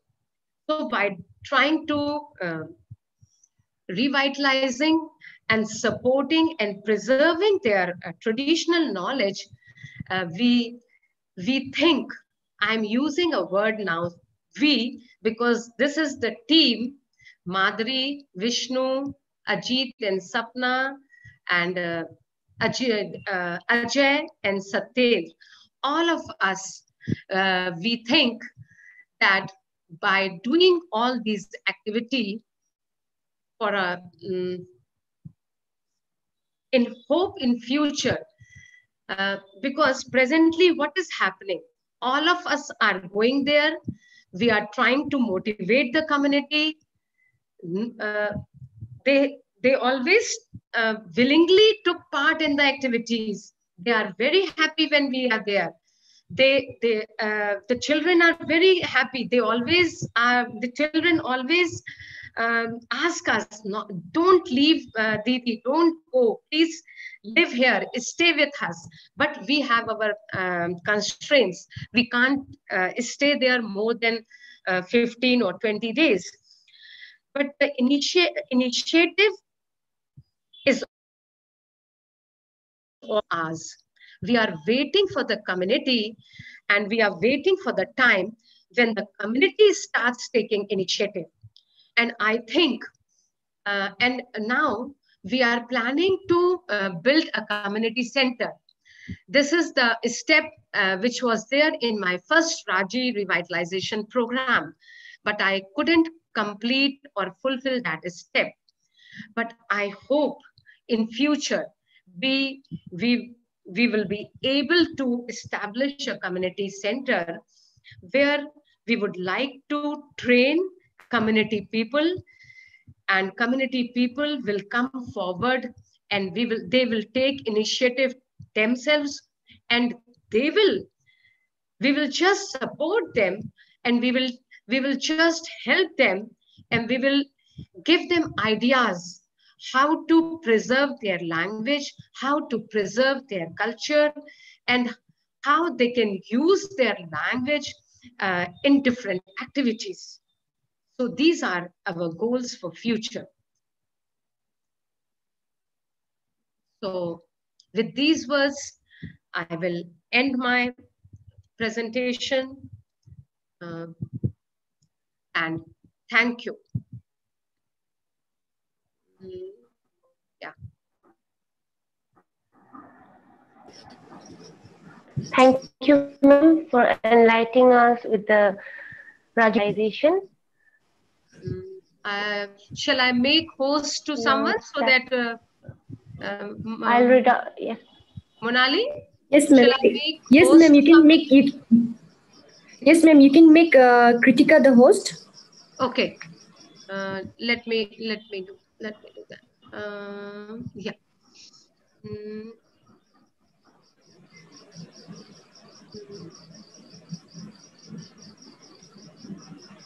Yeah. Okay. Yeah. Kritika? Ma'am, okay, ma'am. The first question has asked, ma'am, first of all, congratulations for an impressive string of works. I have two questions. First question is, how instrumental is the community in developing scripts and or learning materials? This is our first question, ma'am. Yeah, I'm trying to, stop sharing. Yeah, I just wanted to have a look at the questions myself so that, yeah. Okay, Who has asked this question? Rebecca. Rebecca. Yes, ma'am. Yeah, Rebecca.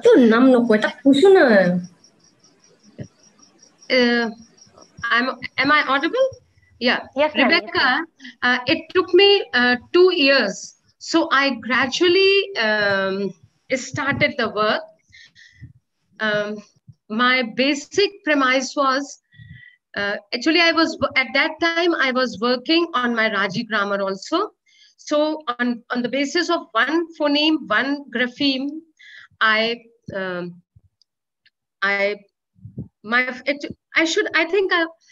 should start from the beginning. I conducted some essay competitions in the school. As I mentioned in my talk, that there is a Raji residential school. So we conducted essay competitions there. And while doing that essay competition, I asked Raji children about their preference for the script. So the community was involved there. Then I asked Raji children to write an essay on my family. So they provided me their essays. We distributed prizes among the children, and this was a monthly essay competition. So likewise, while working with the children, then I switched over to the Raji female. So during, actually it is a very geographically scattered community. So bring all the Raji community women at one place was very difficult for me. So while they were during the BDO meetings, I used to attend those meetings. And once the meeting was over, then I used to interact with the Raji women. And I used to show them the picture, the alphabet, and the word and the word for the which I was planning to give for that sound, for that alphabet. So likewise, with checking and cross-checking with the community, I completed this project. And in the series of your work, how much have the community members helped you, and what kind of challenges did you face? So many challenges, so many challenges. Basically, this tribe is very shy. They don't want to interact with others. Gradually, they accepted me. But The problem or the challenge was I could meet them only twice a year because the field is around 1,200 kilometers far from my place. I live in Lucknow and they live in Pithoragarh, and not in Pithoragarh, in the jungles. So it was very challenging task. And at each level, I had to cajole them. I had to convince them to help me. But gradually, few people started relying me. Actually, initially, they had very bad reputation regarding the NGOs because some NGOs were working them and they were exploiting them. Rajis had a very bad experience with locals. Can you believe that they didn't know how to smoke? They never used to drink. I'm not mentioning these facts as drinking and smoking is bad. But what happened with this community that they became so habitual of drinking. So whatever money government gave them, and they were illiterate. They didn't know what is written in the paper.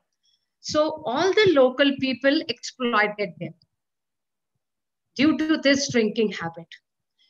So it was very challenging task to work with this community. I think, Rebecca, that is why it took me 20 years to brought out this much of material, this much of resources. Ma'am, Rebecca here. Yeah, ma'am, yeah. Can I just ask a connecting question related to the first question that I asked? It's a short one, ma'am. Yeah, sure. No problem. You mentioned that the women contributed to the work that you have done. I did not see, I don't know, maybe you did not mention, that's why, but I did not see the men in the scene. I mean, I know that the women are very important because they're basic caretakers and they are the primary caretakers of the children. But where did the men come in the community to help you with your work? Did they play any role, ma'am? Yeah, very less, Rebecca. They helped me in data collection though, when I was collecting data, but not in these activities, not in these activities. Most of the time, either they make some excuse that they are very busy, but the ground reality is that many of them are drunk even in daytime. In 2019, when I visited them, I wanted to conduct a wooden bowl making workshop, as wooden bowl making is the activity which depends totally on men. Right. Can you believe that I was in contact with Raji men for 3.5 months, and they promised me, and I promised them to pay because whenever I conduct any workshop, I always pay them because their daily wage, whatever they get for as a daily wage laborer, I pay them that amount. I always pay them. But when we visited them in 2019, they said, okay, we will come tomorrow. They have many excuses. We are very busy right now. We have to water our fields. But whenever, if you will by chance visit their field, you won't find any men. So the crux of all this talk is actually the women is the pivot around which the whole community revolves. But things are changing. I have noticed that the young generation is changing. They are working.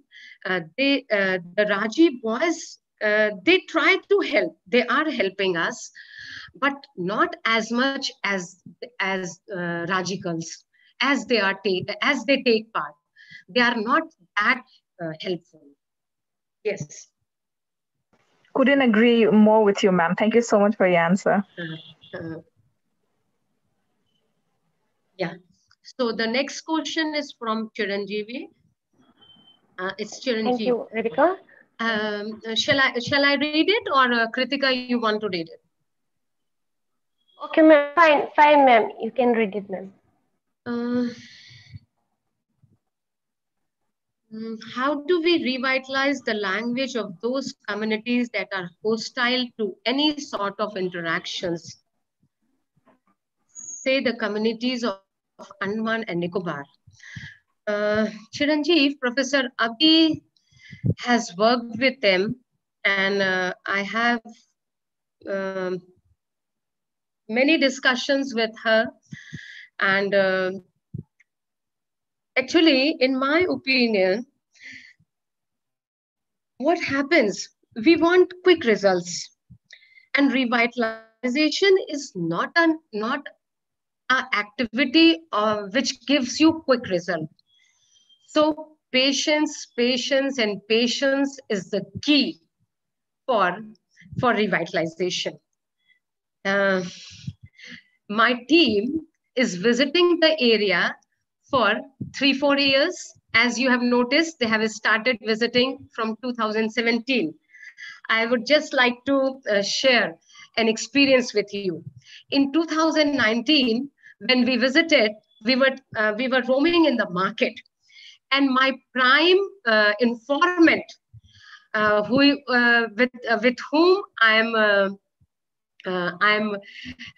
she's helping me, and I know her for the last 20 years. She saw me and she just ignored me. And the whole team was so pissed off, because all of them are younger. They are young researchers, or they are young colleagues. They felt very offended. But I slowly moved towards her. I just hug her, and I tried to make a rapport.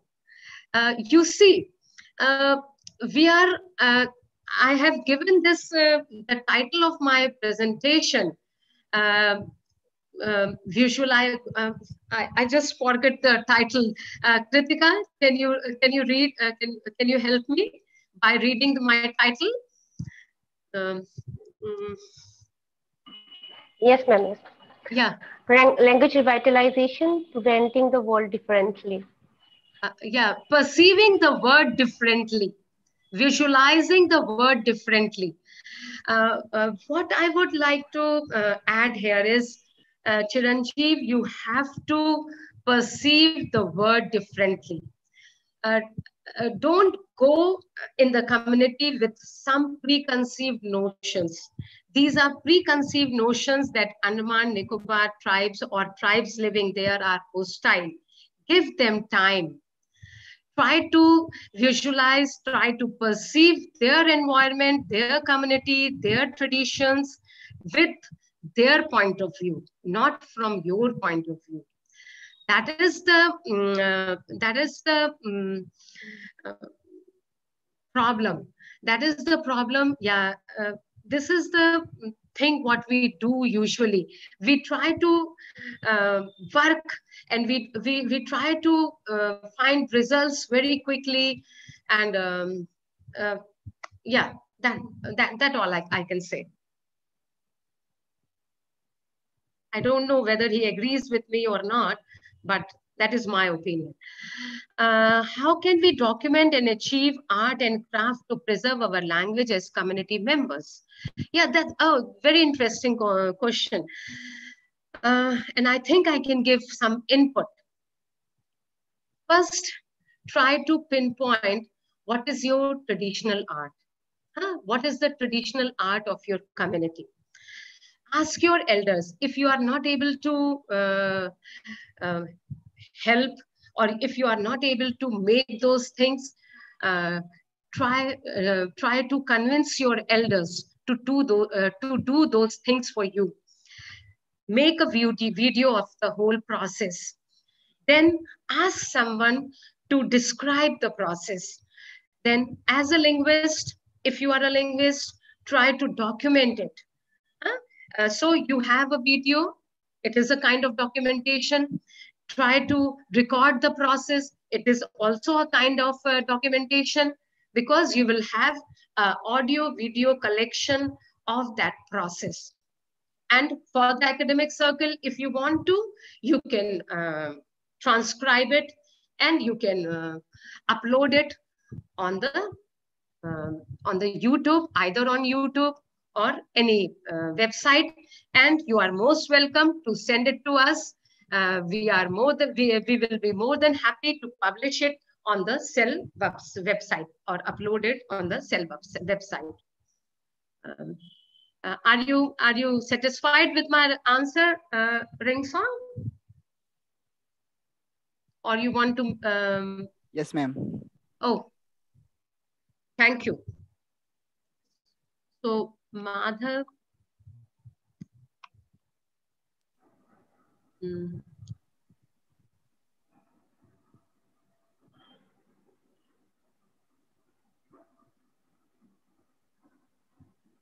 Madhav, if the script is just a representation, if we can write something in Devanagari, we can also write it in Roman, we can also write in some XYZ script.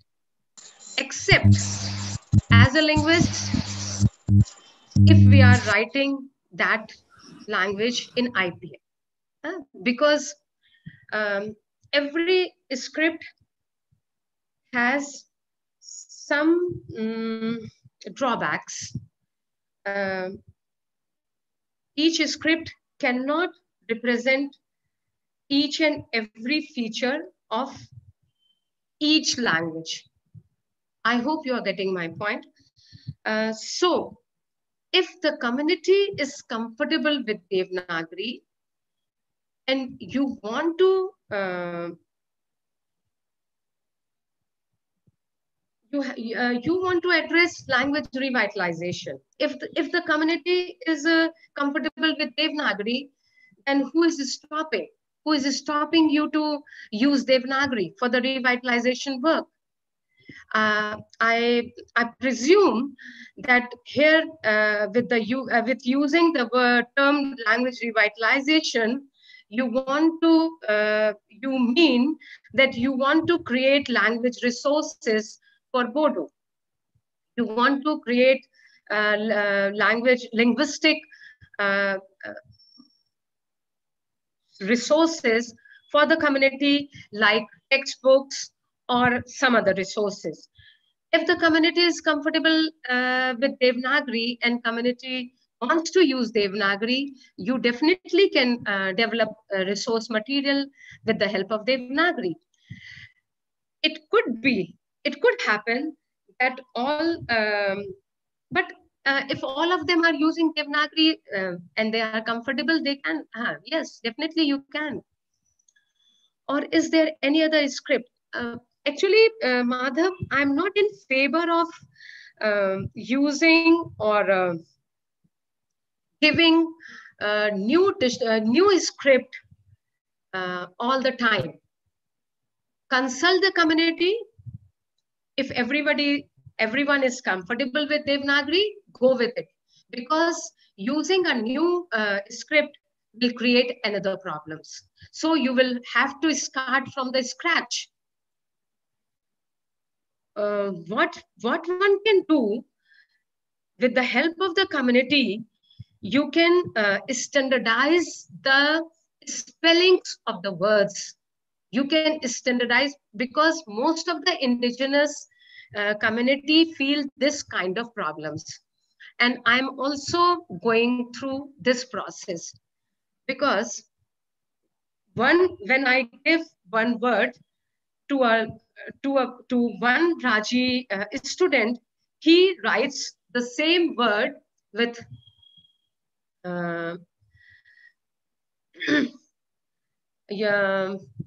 either with Ra or with Ra. Because they both, no, this is not a right example. Actually, they don't have, I'm not getting the word for that phoneme right now. In Hindi, with I can give you example from Hindi. In Hindi, we have two E. We use a small e and we use big T, big E. What is the technical word for this word? I think I'm getting old very quickly, or slipping all the technical words. I don't know, but I want to express this example. Actually, both these sounds are not phonemes for Raji speakers. So when they use sheer, some speakers write sheer and some speakers write shir. And they use, sometimes they use Hindi, Devanagari, I matra, and sometimes they use E matra. So what is the requirement of this situation? We have to standardize a form. So the community will play a very important role in this process of standardization. And I think this kind of work is needed in Bodo also, if the whole community is comfortable with Devanagari, and if you plan to use Devanagari for to develop some linguistic resources for the community. Thank you, ma'am. Thank you so much. Yeah, so now I'm going to the next question. Can you share a little more about the changes you have made in the script for the Raji language? I think in the next talk, because I'm a little tired also. One or two, if I share my paper, will that do? Will that do? Because in that paper, I have given all the examples in detail. What kind of, one example is coming into my mind right now. We have, in Devanagari, we use kakha, gagha, anga, anga, ga. Huh? In IPA, we write, we have a special character for this, this ga. All of you, I don't know whether all of you are a student of linguistics or not. We have a special character for this. So when I used to write this ga, and this ga is very prominent in Raji. It comes in the beginning, it comes in the middle, and it comes in the end also. But when a Raji speaker wants to write this ga in the middle, they want to use a dot, like in Hindi.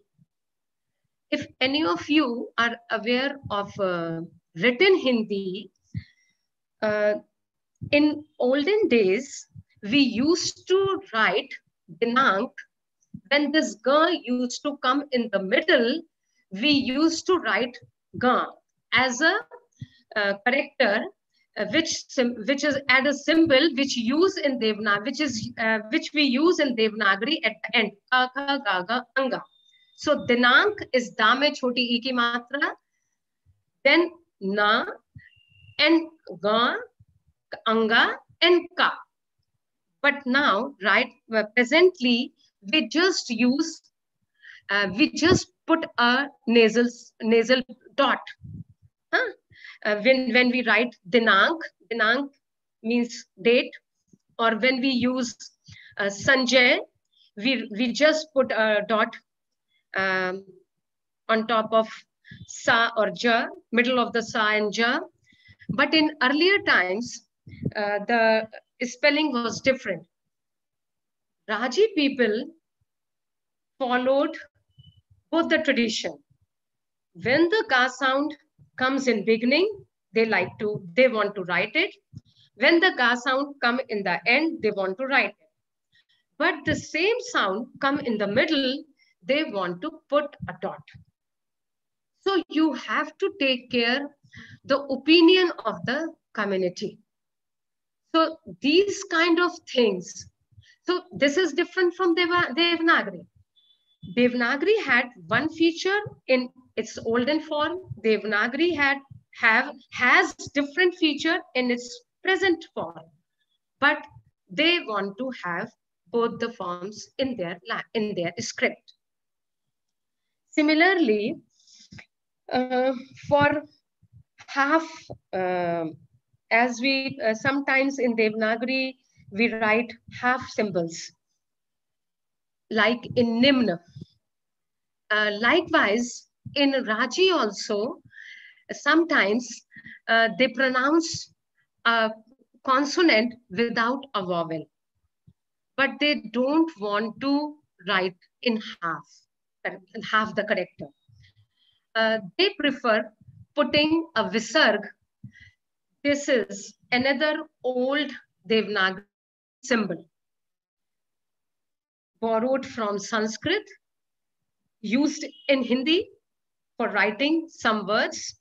Because when I was young, I used to write a Hindi word varan, which in nowadays in colloquial Hindi, we usually use karlo varna. Varna theek nahi hoga.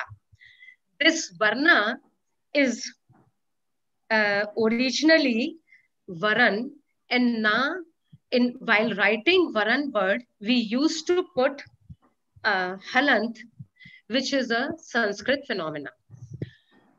So my Raji speakers, I gave them option, and they preferred halant. So these kind of changes I incorporated, I made in the script after consulting the community people. Yes, ma'am, sorry to interrupt. Okay, thank you, ma'am.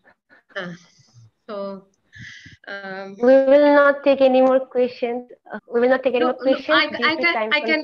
I can take few questions if you have time. If you have time. Okay, ma'am. So the next is okay, ma'am. Next is from it is, I think it is not a question. It is just oh, how immediate is the need for intervention? Are you talking about Raji? Which creative ways does one deal with guilt, shame, and challenge associated with the spirit? Let me enlarge this so that I can.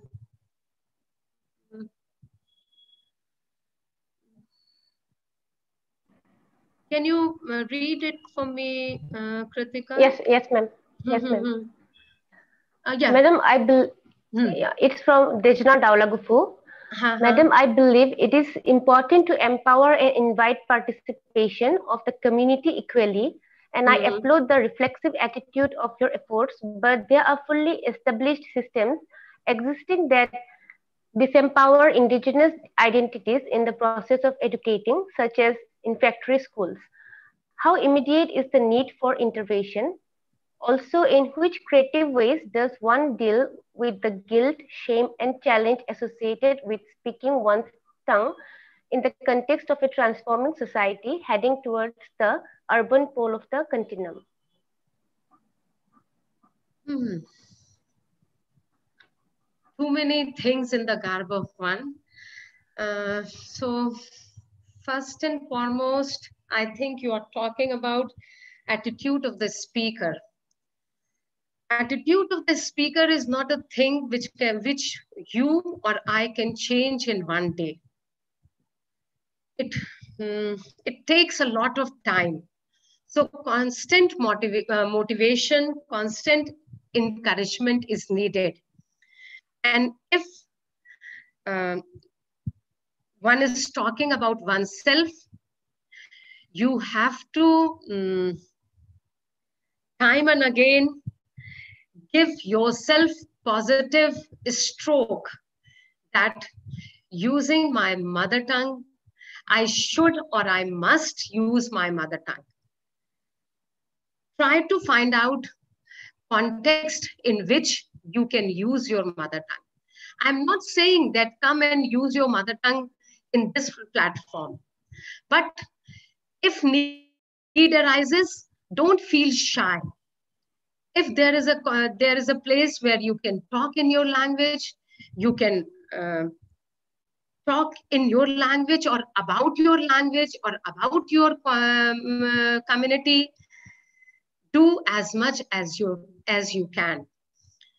But I would also like to once again repeat or underline the fact that these all things are psychological factors. And as you know, that it is very difficult. Yeah. So I think we can proceed with Dhiren Singha sir. Okay then. If though Mem is not there, I would like to read out some comments from YouTube. Binay Jamatia and Anuj Hagjar has commented as informative session. William Pinto says it's a good session and that more youngsters should be encouraged to join. So Sohitji Hasnu, Humti Girisa, Pradeep Yadav, Bijuli Rajung have all given thumbs up. Thank you all. Now I would like to move on to our next speaker, Professor Dhiren Singha. Professor K. Dhiren Singha is an associate professor. Just a minute, Kritika. Kritika, yes. Just a minute. The speaker has come back. You may want to wind up and conclude Kavita ma'am's talk. Okay.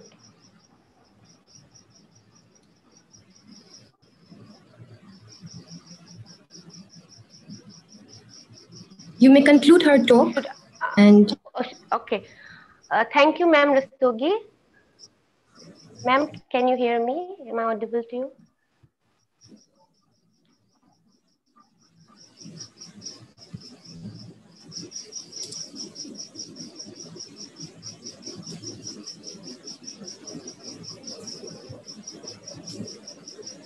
Should I conclude? Yes, please conclude ma'am's talk and then continue with the next speaker. Okay. Thank you, ma'am, Professor Rastogi, for giving us such a valuable knowledge. Now I would like to start our next talk, Professor K. Dhiren Singha. Professor K. Dhiren Singha is an associate professor and head in the Department of Linguistics, former head in the Department of Linguistics, Assam University, Silchar, India. In addition to being a principal investigator for a project on Mare language of Arunachal Pradesh, India, under the Scheme for Protection and Preservation of Endangered Languages of the Central Institute of Indian Languages, CIIL, Mysore.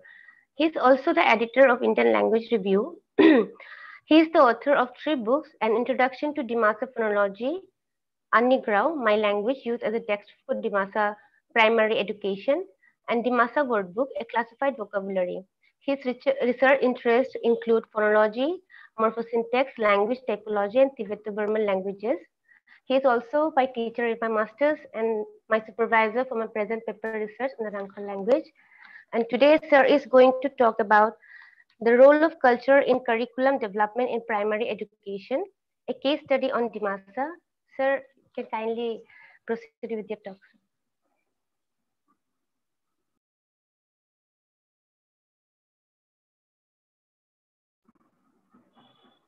Sir.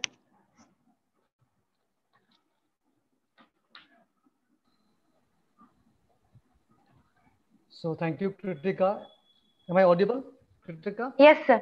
Yes, okay. Sir. So thank you, Kritika. And I have to thank our 2 speakers, Professor Tim Brooks, and he has made a wonderful talk. And we learned a lot from his talk. And I thank Professor Kavita Rastogi, the second speaker, and really enjoyed the talk, and I learned many things from the previous speakers.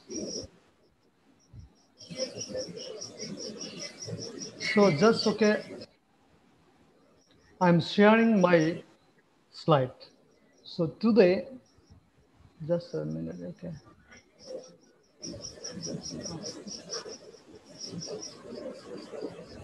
Okay. Can you see the slide? Yes, sir. Hello? Yes, sir. Yes, sir. Okay. Yes, sir. We can see. Okay. Yes, sir. We can see. Okay, thank you. So can you please zoom it? Okay, fine. Yeah. Yes, yeah. I'm just today, frankly speaking, I'm just out of my field because my area of interest is something different from that I'm presenting today. The topic of my presentation is the role of culture in curriculum development in primary education, a case study on Dimasa. And as you know that I have been working on Dimasa language since 1999. Though I am the part of Dimasa culture. I'm born in Manipuri, but in fact, my every effort, my thinking, my working style now became more alike Dimasa other than the Manipuri. So I am not okay. I am not exaggerating, telling you that okay. I'm just uttering the Dimasa not like this. I'm just thinking for the language. I'm thinking for a community. How Dimasa people and how Dimasa literature should be enriched, should be enhanced by my works. I am not saying that okay, I am doing a lot for the Dimasa, but I'm trying to do something for the enhancement of Dimasa language and literature. As a part of my endeavor, this I'm trying to make today's presentation as our culture is very, very important for the sustainability of human mankind. So I believe that we have a rich cultural heritage. That is our cultural elements like cultural beliefs, cultural concepts, and our traditional knowledge. That I mean indigenous knowledge. But all these kinds of cultural heritage, our ancestral heritage, is neglecting to impart or to integrate in curriculum, in formal education systems. So that is my issues to address to the audience. So before I discuss about the curriculum, just I wanted to say something about the Indian, scenario, something like, and there is a multilingual, multicultural country. And as we know that we have large number of languages in India. But the question is, how many of the languages are being introduced in the formal education systems? That is, there are number of endangered or the minority languages which are yet to be presented for academic explorations in the codified form. So consequently, we need to develop the curriculum, we need to develop the instructional materials for putting into the formal education systems. As you know that formal education system nowadays seems to be one of the very important factors to maintain our endangered language and cultures. So I just repeated that culture is an important factor in curriculum planning and drives the content of every curriculum. So the essence of education is to transmit cultural heritage of a society to the younger generation of the society. So that I'm talking about culture is because the culture, we have culture. That's why I have identity. If you think that you don't have your culture, what will be your identity? So this is the main issues. This is the address. I just would like to tell the audience. So that's why not our culture? Why not our cultural heritage should be integrated in the formal educational setting? So these are the theoretical backgrounds. I have this Taba 1971 and Kelly 2009 and Trapp to 1980, David Scott 2015, Daniel Tanner and Laurel Tanner 1980 and Ground in 1987. They are the people, okay, they are extensively working in the line of curriculum development, in the line of primary education, and in the line of developing instructional materials, etc. When you talk about the primary educations, I'm talking about primary educations, but the term primary education in the present paper indicates fundamental and preparatory stage as mentioned in National Education Policy 2020, which is prepared by Ministry of Human Resource Development, Government of India. So I'm giving you the model here, 5 years fundamental. That is nursery at 4 years old. It is very important and is very interesting. And junior KG at 5 years old, senior KG at 6 years old, and class 1 at 7 years old, and class 2 at 8 years old. When we talk about learning, the learning is also relating to the age, and they have classifying the fundamental and the preparatory stage that I mean primary, and 3 years preparatory here, class 3 at 9 years old, class 4 at 10 years old, and class 5 at 11 years old. So I just extract from the NEP, National Education Policy 2020, and I'm really feel happy. I should feel proud of my country, because after 25 years, okay, we have modified or we have reviewed our national education policy. And now let's see here, I'm just little bit, sorry, just to back.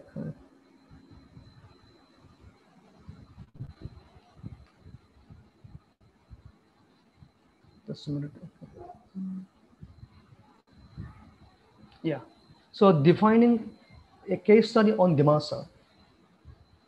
As you know that, as I have mentioned that, okay, I've been working on Dimasa. So everybody knows about the Dimasa language, those who are staying here in the Northeast India. Dimasa is one of the very important ethnic groups.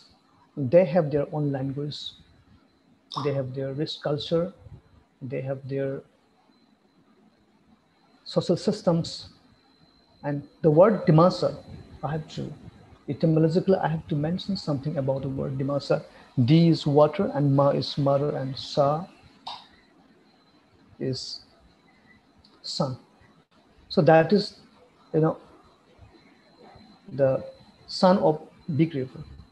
Sometimes this Ma is indicating big. So in Dimasa, so the Ma is indicating big. That is the son of big river, and it belongs to Tibetan languages. And if you just look the lower level, and it is the Bodogao languages. But I'm referring Barling 2003. Sometimes there are some controversy between or among the people like that, why it is Dimasa's Bodogao language. Yeah, so I'm just referring Barling 2003 and linguistic affinities. If you see the structure of Dimasa, and it closely related to Bodo, Dewi, Garo, Pogborok, Rava, Riang, Rupini, Tiao, etc. And if you just see this Kogborok and Boro, among the sisters, this Boro, Kogborok, and Dimasa are more closer than the other sisters.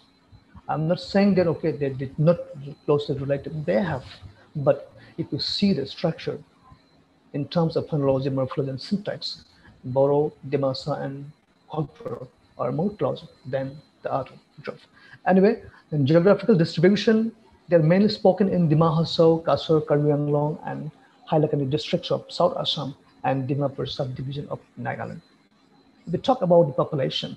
According to 2001 census of India, the total population of Dimasa speakers was 137,184. In terms of the numerical strength, so I have a feeling, because Dimasa is not an endangered language. I'm just arguing. However, I'm following the UNESCO's, declaration. But in fact, this is my personal feeling that, okay, Dimasa should not be an endangered language because of its numerical strength and because of its viability in education. Now, Dimasa is introduced in class 3, 4, and 5. And Dimasa speakers, they have very, very positive attitude towards their mother tongue, and they are also trying to enrich their literature, initiated by this Dimasa Lari Dimel, Dimasa Sahitya Sabha. And Dimasas are bilingual. They speak Assamese, Bengali, Hindi, and sometimes English in some specific purposes. I'm really, really proud to say that Dimasas are grown bilinguals. When I meet any Dimasa persons, he used to speak Assamese, Bangla, Hindi, English, whatnot. So in that sense, Dimasa has the opportunity.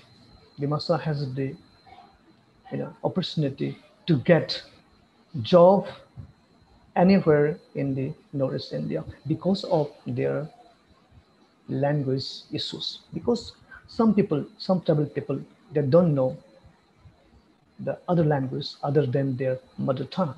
If you talk about the Rangnam community, if you talk about the Chorai community, they're also very well versed in Bengali. But some other tribal people, maybe in the interior place, okay, they are not speaking other language other than their mother tongue. Because of that only, they are having problems to get job in somewhere other than their native place. Yeah, status of Dimasa is being recognized by the Assam government and the Nagaland. And this maybe as a distinct tribe or as a linguistic community. And I have to mention here that the government of Assam has given the good opportunity to the Dimasa people under the 6th schedule, because they're having the separate council, and under that council, so they are trying to do development programs of Dimasa community. Now, I have mentioned earlier that Dimasa language is being introduced in the primary level as a subject that is under the patronage of this council. So I should feel proud from the government of Assam for having the opportunity to Dimasa for introducing their language in the school. And literary background, like many other tribal people in Northeast India, there is scanty written material, because I feel that I have been doing research on Dimasa language. When I go for a field, there are some materials out there, but still we have to say that there is scanty of written literature. However, they are having very rich oral literature in terms of folk tales, folk songs, folk rhymes, whatnot. And script, no indigenous script, and they used to write in Bengali script, Assamese Devanagari scripts earlier. But in the year 2003, Dimasa Lari Dimel, that is Dimasa Sahitya Sabha, adopted Roman script for formal written purposes. And it is a very good sign, because what is the justification of adopting Roman script by the Dimasa Sahitya Sabha is that the younger generations are now educated in English medium schools, and they need this Roman script because they don't know Assamese script, Bengali script, Devanagari script. For the sake of the younger generations, the older generation, they have sacrificed their feelings because they had their education in Bengali, Assamese, and they are very fluent in writing in Bengali or Assamese script. But in fact, because of, for the sake of the younger generation, they have sacrificed their feelings and they unanimously adopted Roman script for formal written purpose of the Dimasa community. And formal education from class 3, I have mentioned earlier, from class 3 to class 5 in Dima Hasao district, but we have to expand. We have to expand because, you know, in Kasar district, there are a number of Dimasa people and not very few in number now. And I have to say that, you know, the number is not negligible. And in the Karbi Anglong district, there are Dimasa people are there. So we have to think to expand, how to expand our formal education system in Dimasa language in this particular district like Kasar and Karbi Anglong as well. And Dimasa people use their language at home domains and also outside communication among themselves. This is a good sign because still Dimasa people are using their language among themselves. In the home domains, there is no doubt they're using Dimasa language, but I feel proud that, you know, when Dimasa meet anywhere, they use their language. It is a good sign. And see, if the community love to use the language, so that particular language may not be endangered at all. And levels of Dimasa language. So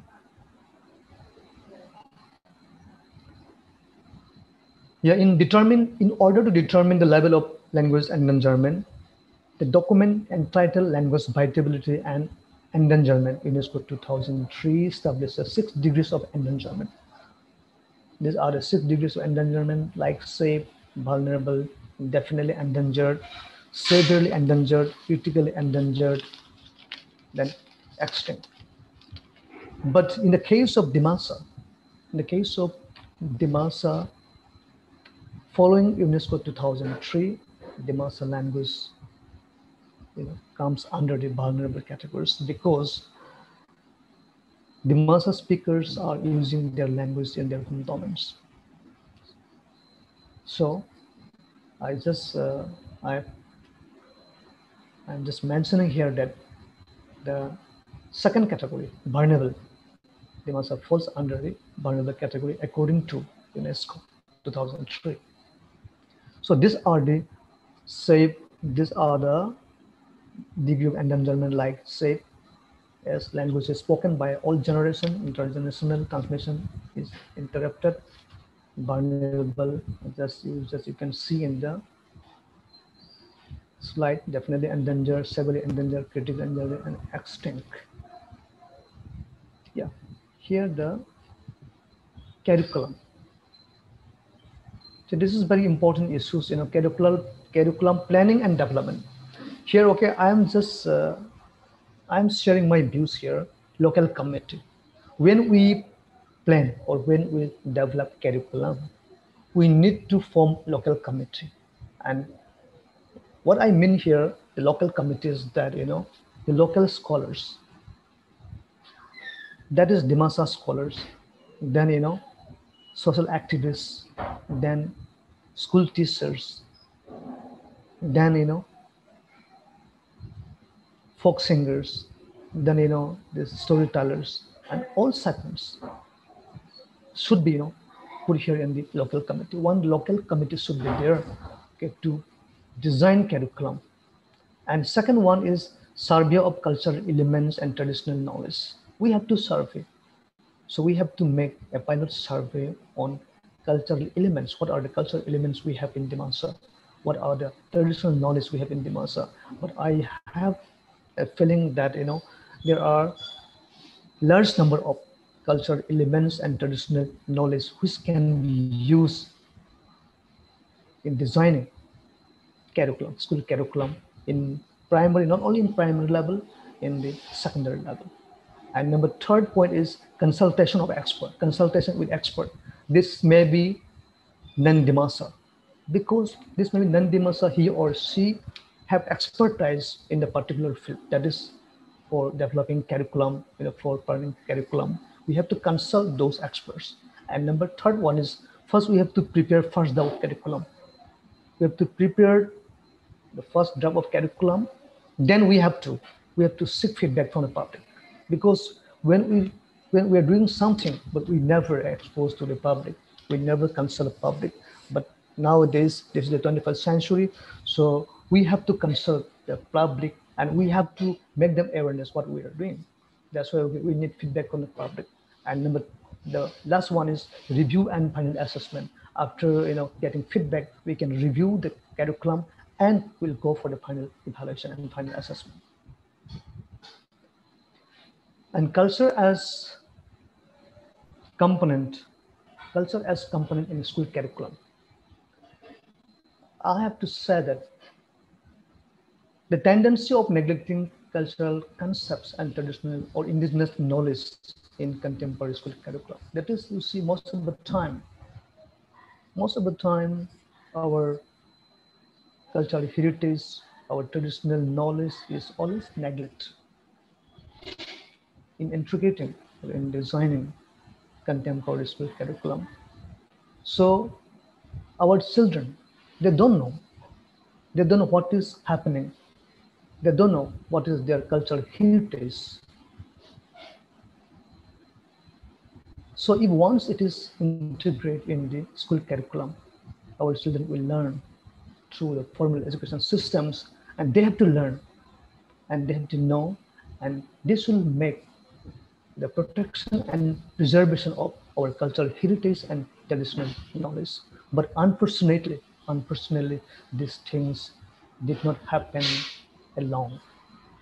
But fortunately now, just I'm contradicting myself now, but fortunately, National Education Policy 2020 advocates the integration of cultural elements and traditional, indigenous, but local knowledge in school curriculum. This is a good sign and for the indigenous people, and we have to thankful to the government of India for making such wonderful things for the indigenous people of India. And this is the aspiration for indigenous people's integration in formal education system. And this will make preservation, protection of our cultural heritage, including traditional knowledge system of indigenous people of the country in general and Dimasa in particular. And these are the, these are the idea extract from the National Education Policy 2020. This is the thing, knowledge of India.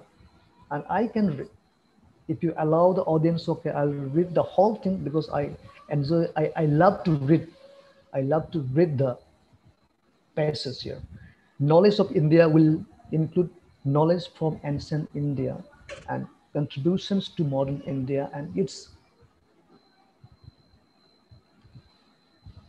successes and challenges, and a clear sense of India's future aspirations with regard to education, health, environment, etc. These elements will be incorporated in an accurate and scientific manner throughout the school curriculum wherever relevant. In particular, Indian knowledge systems, including tribal knowledge and indigenous traditional ways of learning. I'll repeat, Indian knowledge systems, including tribal knowledge and indigenous and traditional ways of learning will be covered and included in mathematics, astronomy, philosophy, yoga, architecture, medicine, agriculture, engineering, linguistics, literature, sports, games, as well as in governance, polity, conservation, etc. And specific courses in tribal, ethno-medicinal practices, forest management, traditional organic crop cultivation, natural farming, etc. will also be made available. An engaging course of Indian knowledge systems will also be available to students in secondary school as an elective. Competitions may be held in schools for learning various topics and subjects through fun and indigenous games. Video documentaries on inspirational luminaries of India, ancient and modern, in science and beyond, will be shown at appropriate points throughout the school curriculum. Students will be encouraged to visit different states as part of cultural exchange programs, That is, I really enjoyed to read. And I extract from National Education Policy 2020, Government of India.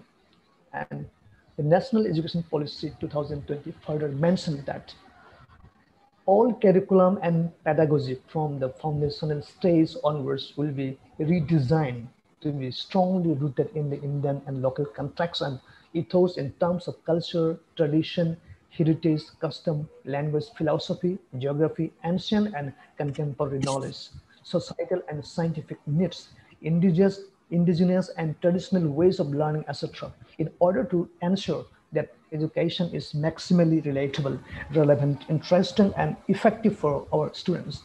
Stories, arts, games, sports, examples, problems, etc. will be chosen as much as possible to be rooted in the Indian and local geographic context. Ideas, abstraction, and creativity will indeed best flourish when learning is thus rooted. Really wonderful. So because everything now will be focused. So this is the integration of a democratic country. We feel happy and we encourage the steps taken by the government of India. They must have cultural elements and traditional knowledge. E2C, I'll be always lagging behind because I have mentioned few of the cultural heritage, including traditional indigenous knowledge, but there are countable cultural elements and traditional knowledge. But just to mention few of them to draw the attention of the audiences. Say cultural beliefs. See the purification of house by Tulsi Basil leaves. It is one of the core beliefs of Dimas people. And you see here, okay, there are certain beliefs and which is something like justifiable. Say pregnant women should not be cut or bread having ginger or slick the turmeric. So this is very philosophically. So we have to study why it is, and we should not mention simply. And I'll just this will be my further work. Why it is the philosophy behind the particular idea, the particular beliefs.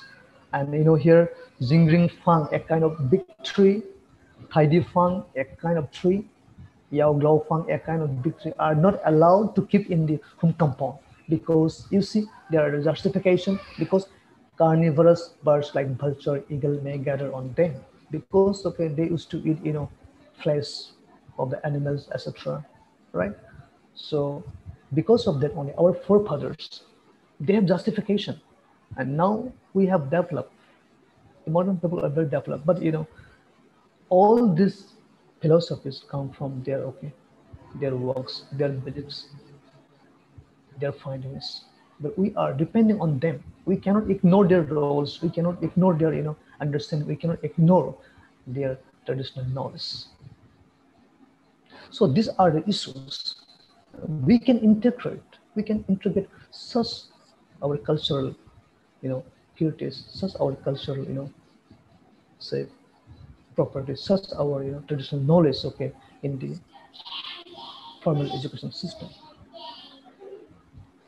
And about the worship of God Madai Kilimba and Brai Sibrai, and Dimasa people, they love to worship Brai Sibrai, really wonderful. And this Brai Sibrai is not something not relating to the Shiv of Hindu god, because when you talk about the Brai Sibrai, there is no this idol but sibling, but this is something like this what to say Nirakar in our Indian term. But they are really they believe this god. They used to worship this, but whenever they have this happy sorrow, whatever maybe, they used to worship this god Sibrai. And the young generations, we have to teach the young generation why we why we just worship Brai Sibrai, what is the philosophy and what is our satisfactions and our faith. This is very important nowadays, because of the moral, the education system should be developed through moral teachings and just to, you know, modesty and etc. And festival, you see, there are a lot of festival, large number of festival, but I'm just mentioning, okay, few. This is Busu, then okay, Hangxiu, there's Suryam Jidap. These are the, you know, 3 types of Busu. And when they celebrate this Busu, okay, they are, you know, singing, they're dancing, and you know, this makes the integrity, okay, this makes the unity. So you know, when you just meet together, when you dance together, when you sing together, okay, definitely, so it will come a kind of bondage among us. It is a very good thing. And you know, when just this is the harvesting festival, and you know, it is a kind of, you know, symbolic of love and affection, okay, among ourselves. And this should be preserved, and this should be, you know, this should be promoted, okay, by integrating in the formal education system. And it is a very interesting, you know, issues. We talk about the nature. I talk about the natural science, but I'm just now mentioning here natural science. When you talk about mimicry, this is fermented bamboo. And see, this fermented bamboo is very, very valuable, okay, for the health, right? And some people, okay, they're saying that this mimicry, okay, can cure the cancer disease. And see how to, you know, process, okay, how to, you know, this ferment, how to ferment this, okay, bamboo shoot. So this is a kind of, you know, process, and it is so natural, you know, there is no, you know, this chemical, and it is, everything is organic. So definitely also, if we promote, okay, our process of, you know, this mimicry, then I think so, okay, this will generate some economy, and this will make a kind of, you know, so dignity towards the community. And we should, you know, we should promote. And why it is, why we like to promote is that, you know, this, we know that, okay, the thing is very good for the health, and there is no any kind of chemical. Now we are buying, okay, things, vegetables, whatever, fish, etc., from the market. So it is all are in this mixed with a chemical. Without chemical, okay, you can't get anything. We can't get anything. So this is very unfortunate. But if we just ferment this bamboo shoot, okay, in our home domains, and just pure, and we are 100% sure that, okay, there is no any kind of a chemical, and this won't affect our health. And you know, zoo brewing of rice beer, it is also one of the very important, you know, this issues, because, okay, this can be promoted, and this can be enhanced, you know, to generate, you know, economy. And how to brew, the process, the natural process of brewing rice beer, okay. So when people are, okay, so consuming this foreign liquor, everything is mixed with the, you know, chemicals. But once, okay, if we just brew rice beer locally in our home domain, and this is safe, 100% safe, we are not, okay, we don't have any doubt, okay, if we drink, so if we take this juice, so we won't have any kind of problem. If somebody, I'm not saying that, okay, this, you know, if anybody, you know, just consume a lot, okay, out of his control, then it makes some effect. But if you just use regularly, okay, with maintaining quality, so this will make, you know, healthy. This will make, you know, healthy for anybody. Then the next one is Zhanglong. You see, okay, Dimasa people, okay, earlier they used to color the dyeing clothes, okay, by using this plant, Zhanglong. Why not, okay, you just, why not we develop the process of this coloring clothes, okay, in the modern form? And this is very good opportunity for the Dimasa people, you know, to develop, but to promote, okay, this kind of natural process for coloring of clothes, etc., etc. And I feel, okay, happy to say that, okay, this kind of natural science are lot, you know, are lot in the community, and we have to explore these things. We have to explore these things, okay, in different way, so that, okay, we can expose to the outside world. And the folk medication, by using different herbs, you know, say suti, a kind of cactus. So, for ailing this cold and cough, and okay, it boosts the immune system. Then you see some, mismouth, a kind of heart ailing for high pressure. These are the medicinal plants we have, and a lot of if you go to, when I went to the field work, so I'm really sorry to say that I have to I have to mention his name, and I'm really okay, I should dedicate my presentation to those people who helped me a lot, those people who work for the Dimasa community, Dimasa language and literature, mentioning their name, Ramin Namkasa, J.K. Thousand, when I went to the field. So they are mentioning all such medicinal plants. It's a huge, but still, okay, we are not exploring those things. But I'm just requesting to the Dimasa scholars, you can find out and you can explore those medicinal herbs, particularly found in the NCLs. NCLs is very, what to say, is what hotspots of resources, because you see there are different types of bamboo. We didn't find anywhere in the north and anywhere in India. Different types of bamboos are there, but this should be explored. This should be explored. You see, from that particular bamboo, we can make many things. We can promote the handicrafts and etc. So suppose when we just make, what to say, bamboo, what to say, this Kritika, I forgot, bamboo, no?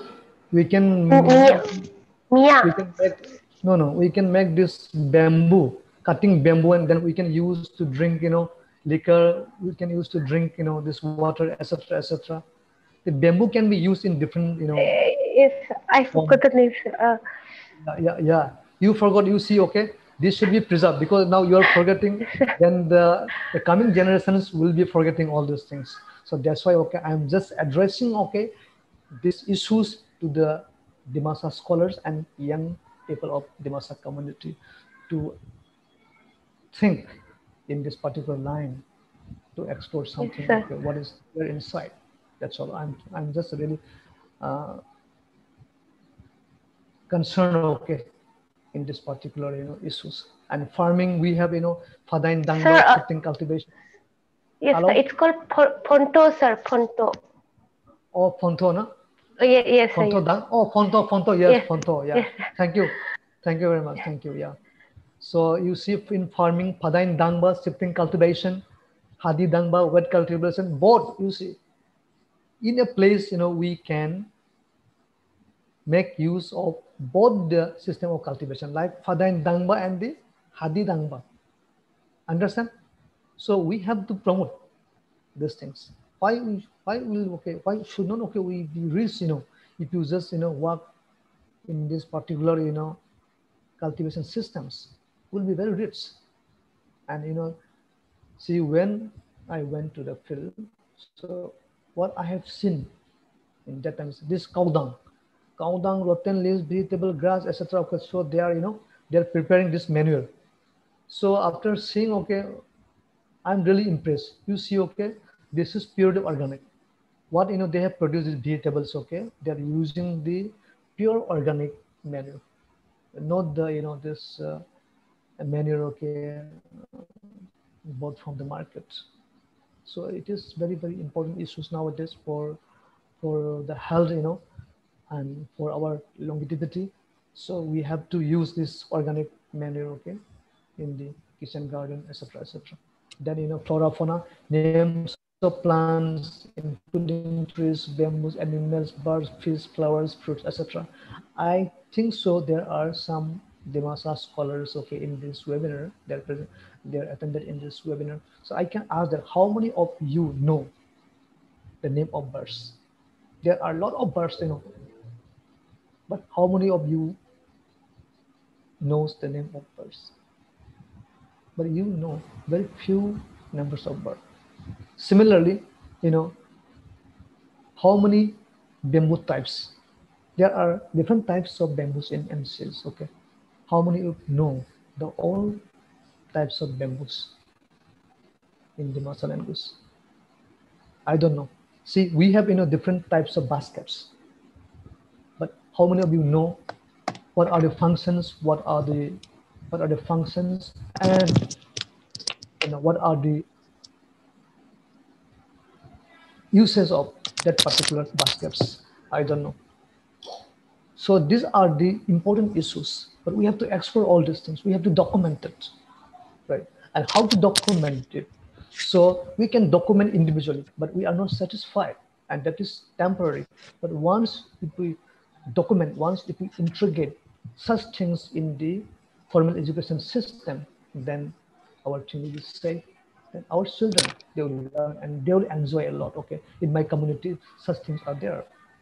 And we have many cultural specific items, and these items are not used by the younger generations. And I'm really sorry to say that the lexical items relating to this cultural specific items will be obsolescence in the near future.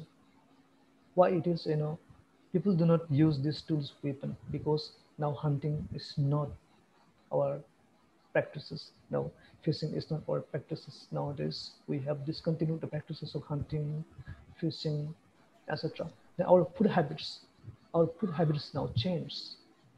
If you just feel, I don't know, I feel that, okay, if you just study, you will find that, okay, our food habits are totally changed. So then, if you talk about folk tales, there are, very interesting folk tales in Dimasa that will make our learner enjoy, and not only, this enjoyable, they will get knowledge from that particular, folk tales. And, this folk dance, Dimasa folk dance is really wonderful. By Maija, it's a very difficult, dance, so the dancers, okay, they're having these in their hands and they're dancing. It is really amazing. Not only beautiful, there are some kind of challenges out there, okay, when they dance. And Kritika, I have some time or what? I have time, no? Yes, sir. Yes. Yes, okay. sir. Yes, sir. Then, we have folk songs, then folk rhymes, yang yang ba biringdu, right? The hatra try, gantra try. Very interesting, okay. This rhymes, okay. The folk rhymes. Why we should not this, okay, introduced in the formal education system? Because, okay, this yang yang ba biringdu, okay, there are some kind of knowledge, there are some kind of understanding in that particular folk rhymes, and this should be explored, and this should be taught in our children. And proverbs, and just okay, I'm making a little bit fuss now, and proverbs, there are a lot of proverbs, and I'm just mentioning here a few proverbs and folk riddles, the metaphor, the folk music, this kharam muri, kharam dabong muri watisa. You see, when you talk about the folk instrument, like this Dimasa Muri, we didn't find anywhere in India, in the country. Okay, the sound, the sound produced by this Muri is very peculiar, and it is very, different types of, this sound, okay, produced by this Muri and Muri Watisa. So this can be, promoted, and this can be incorporated in the modern music and modern song. And then I think so our Dimasa song and Dimasa music will be different from the others. And Jukuba marriage system, you have a good, marriage system, and this Northern Bachelor's Dormitory and Sengfong. Many others are there, okay. I didn't mention all these things because I cannot mention the whole 7-8 days, that much, okay, you have property, that much you have resource, that much, okay, you have cultural heritage, but there is no exposure. It is not properly, explored. It is not properly documented. Why?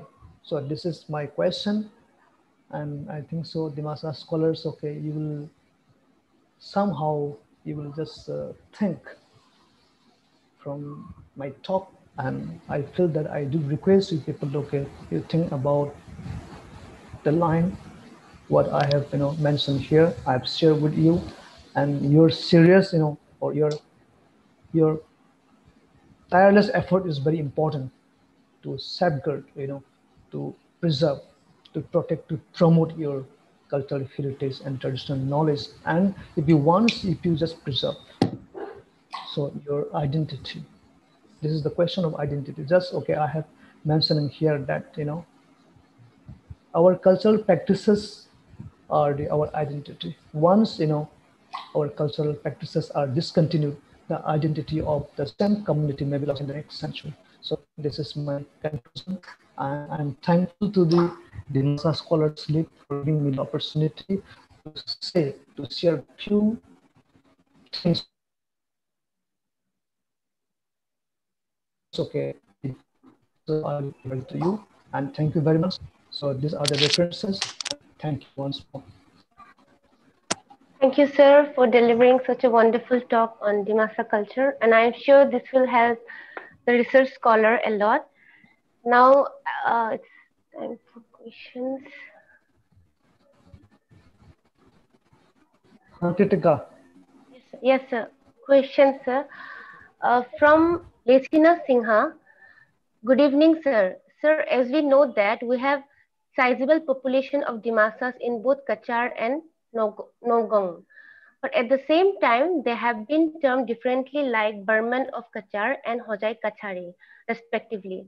Sir, so my question is, can you give a light on their pursuit of conversation into different belief of religions and eventually on their development of their distinct dialect?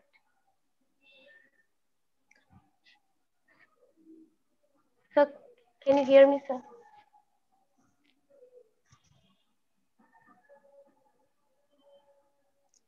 Sir?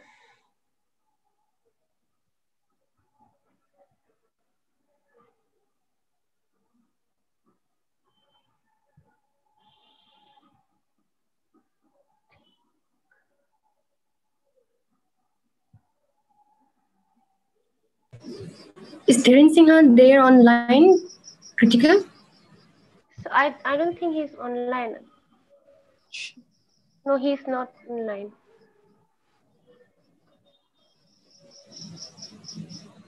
He's there. He's right. He's there. He's trying to connect. You can find him. Rakhi, can you please check on him? Okay, let me just look up this.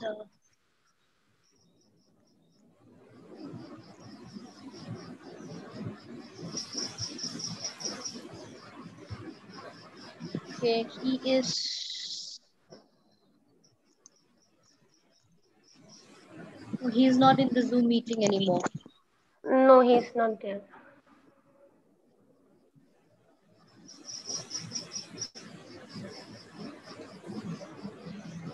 Kritika, yes, please text him.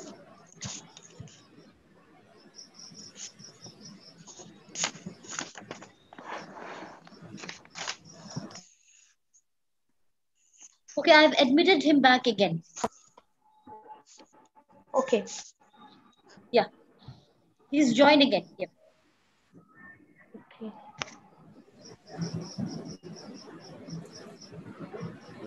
Sir.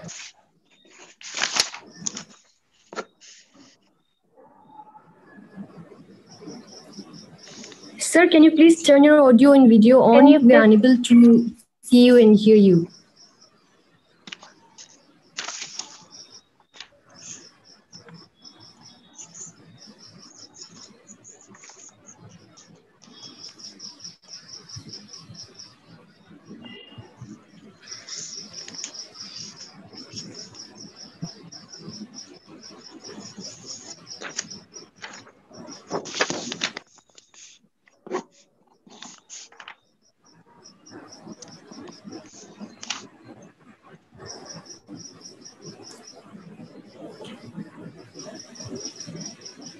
He's trying to connect. He has sent a message.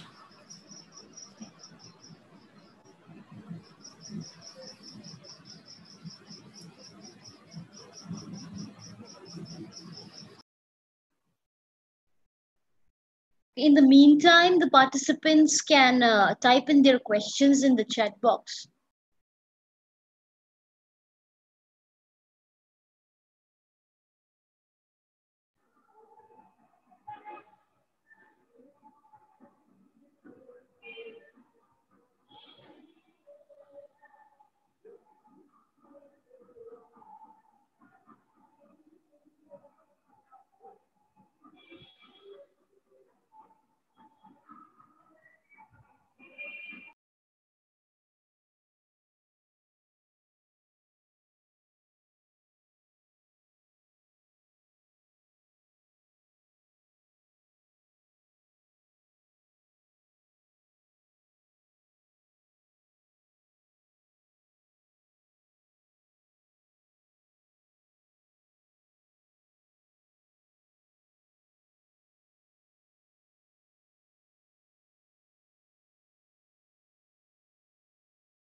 After the discussion session, we'll take a group photo. So that time I would like to request all the participants to turn on their camera.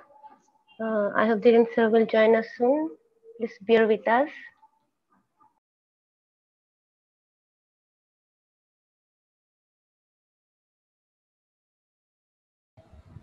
Hello, Kritika. Hello. Yes, sir. Yes, sir. Yes, sir. Am I We can hear audible? you. We can hear you. You can hear you, sir. Yes, sir, you're audible. Sir, can you hear me now, sir? Hello. Yes, sir. Am I audible now? Yes, sir. Yes, sir. Any query, any question, any comments? Yes, sir. There are questions. Oh, then okay, then tell me. Yes. So there's okay. Lesina Singha, sir. Yes, sir. Can you hear me, sir?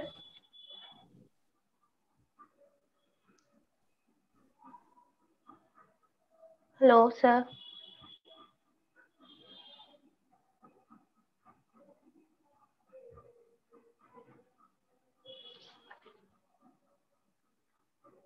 He's offline again. Is he there? Is he there yet? No. He left again. His video is hidden and his audio is not visible. Kritika, am I audible? Yes, sir. Yes, sir. Yeah. Yes, sir. Any question? Yes, sir. Yes, sir. So can you hear me now properly, sir? Now. Okay, sir. A question from Lesina Singha. Good evening, sir. Sir, as we know that we have sizable population of Dimasas in both Kachar and Nagaon, but at the same time, they have been termed differently like Burman of Kachar and Hojai Kachari, respectively. Sir, so my question is, can you give a light on their pursuit of conversion into different belief of religions and eventually on their development of their distinct dialect? Sir?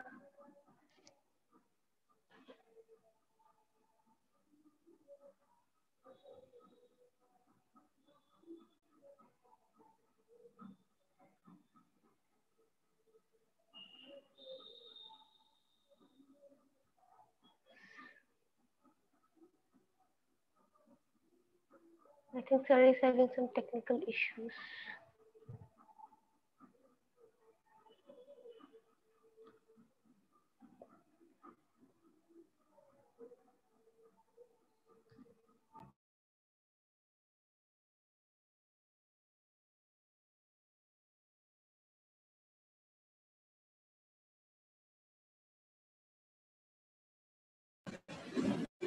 Kritika, I think Dhiren Singha sir is having some network issues.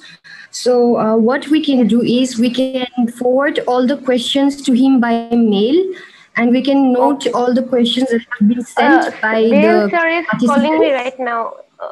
Ma'am, Dhiren sir is calling me right now. Will you? Yeah. Okay.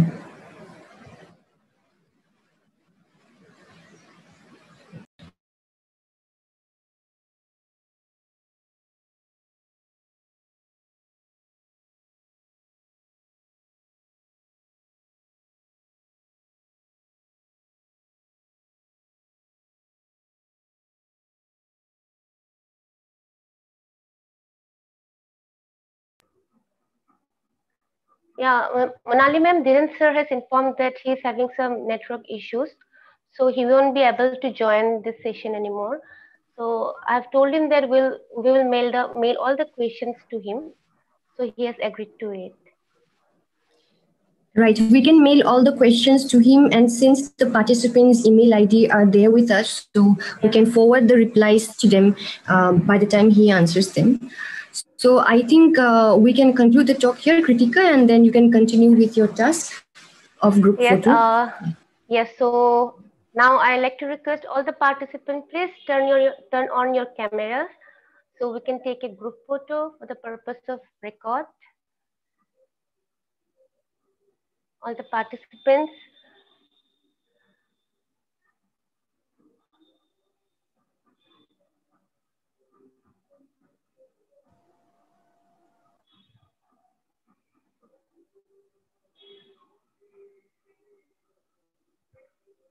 All the participants, please turn on your camera.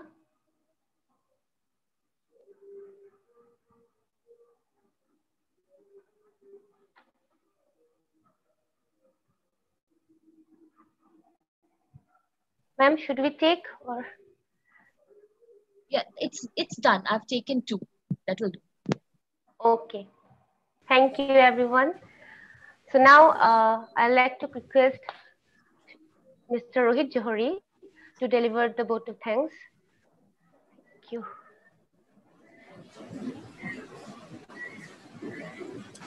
Ladies and gentlemen, good evening to you all. With reverence in my heart, it provides me immense pleasure to deliver the vote of thanks, especially after the last few hours, which I believe have been extremely fascinating and exceptionally engaging. And this is all due to the various people who have come together for this webinar. First of all, on behalf of the Dimasa Scholars League, I bow my head in gratitude towards the esteemed speakers, Mr. Tim Brooks, Professor Kavita Rastogi, and Professor Dhiren Singha, for sparing their precious time to impart your valuable knowledge. Knowledge that has been gained after devoting many years towards achieving unparalleled wisdom. The respected speakers' lucid statements of the webinar.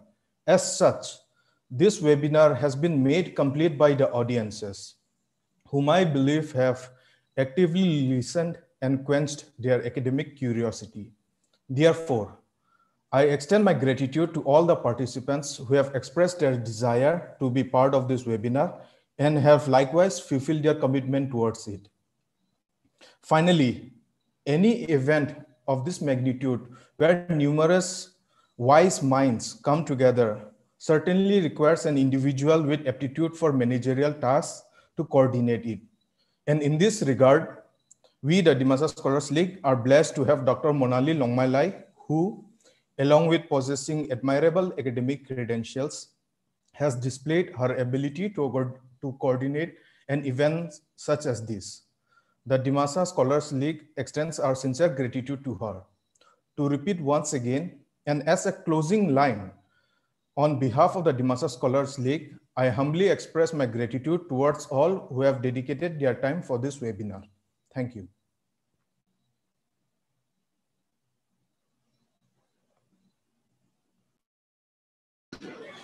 And thank you to all the participants for giving your precious time and for being present here today.